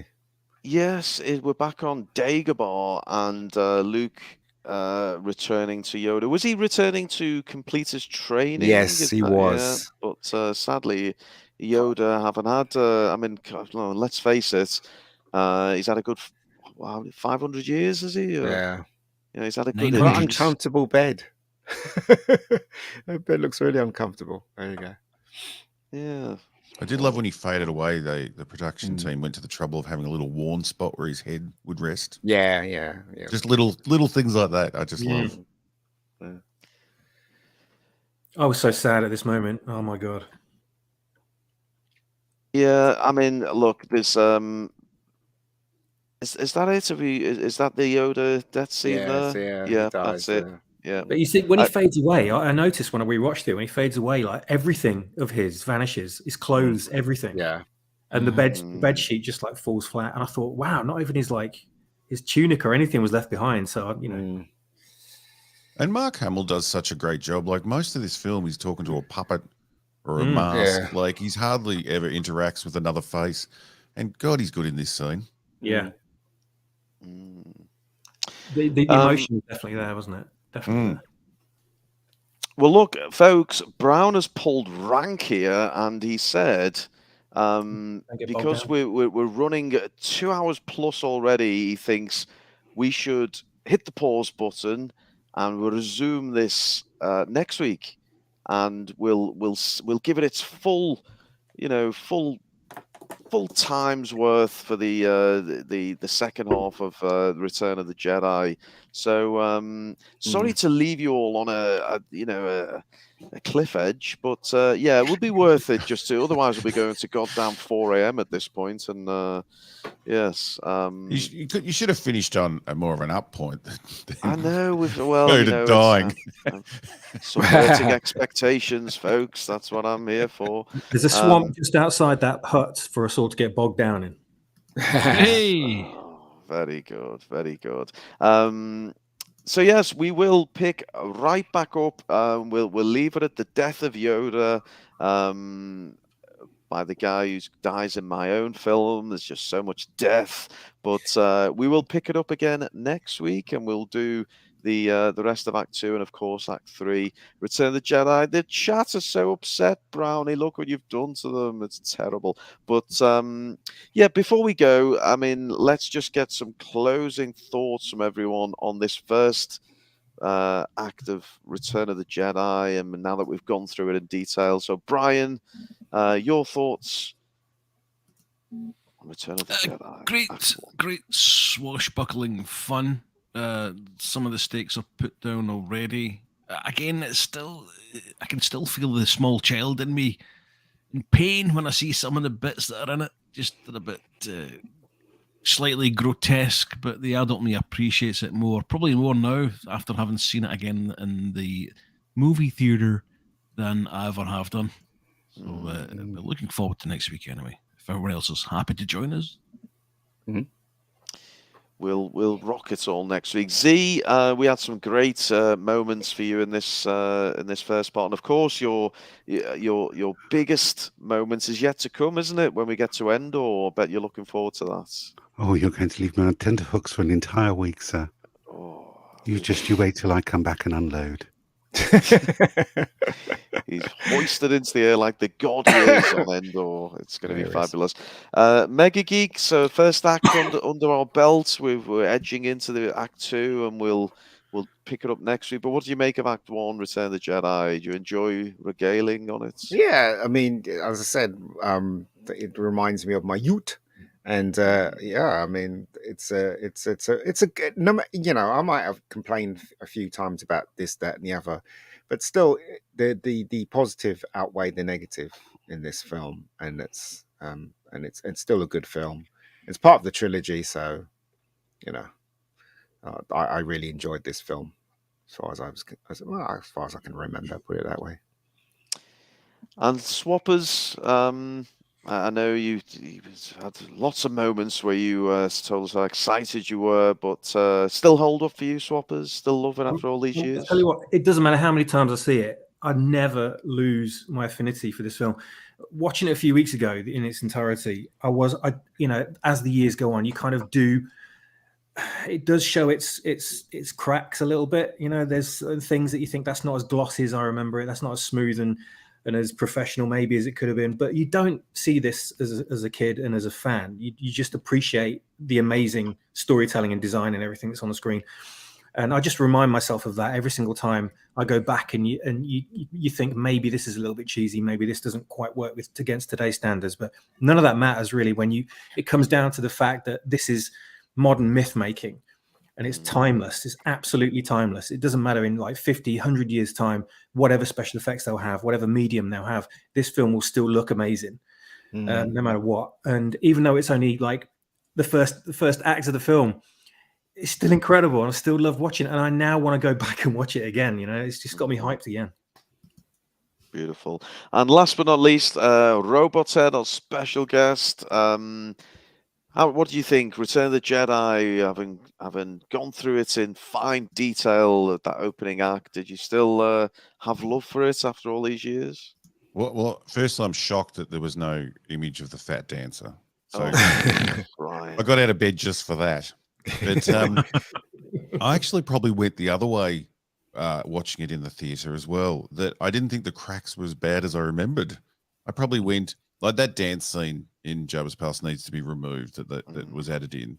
That's just stands out like dog's balls. But everything else, yeah, I sort of think of people have been a bit harsh on this film, comparing it to the other two when I watched it again in its entirety. So I thoroughly enjoyed this opening. And yes, and I look forward to talking to it more, but the chances of me getting up out of bed this early again are pretty slim. So I'll do my best. We'll see, folks. We'll get them on the extra strong stuff next week and see if we can get them out for it. Well, look, at this point, I know you're all desperate for more, but Brown has got a job interview tomorrow, so he's going to be a collection agent in Yorkshire, so it's important he gets that. If you've made it this far, he was going to the head of Lucasfilm. Isn't that up for grabs? Kathy's got years left in it. We've cloned her several times. We'll be fine. If you're enjoying this content, please like, share, and subscribe. Every single dick will help this channel grow. So please bear that in mind. My guests, the chat, we love you. We thank you. And the terrible opening image of the bloody Funko Pops. What was Brown thinking? Also, there's a mistake on that Funko Pop. He's meant to be wearing a black glove, but he's not. He's wearing. Oh, see, nothing gets past Mega. Brownie, do you want to come back in and say good night to all your fans? Good night, fans. There he is, folks. Send your written complaints to Brownie for cutting it short. But look, it only means we're in for even more fun next week. So we will see you then. We'll have a full run at the final half of Return of the Jedi. So until next week, we thank the chat. We thank George Lucas. And look, if you're still up for doing something else tonight, can I point you in the direction of The Last Jedi? Go and give us a watch, folks. I'm sure it will scratch an itch for you. When are we running through that film?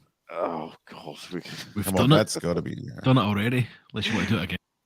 We did it, but it's we're coming up to the. And I didn't get invited. It was a year and a half ago. We didn't know you. Just a hate stream. Jesus. Are we going to do the 6th anniversary later this year? Oh my God. The Last Jedi? Oh my God. I will say happy. I think I'll be out of the country then. May the 4th, everybody. We're officially in May the 4th. There we go. Well spotted, Brown. With you. I mean, us true Star Wars fans don't celebrate that one, but anyway. Is that it then, folks? It's a wrap. It's a wrap until next time. It's not a goodbye. It's a trap. Later. It's a Funko Pop goodbye. Sorry, everybody. Cut on now. This stream was sponsored by Funko Pops. Not out yet. Pre-orders. Bye, everybody. Take care. Goodbye, man, babies. We will see you next time. See you next week. Timing.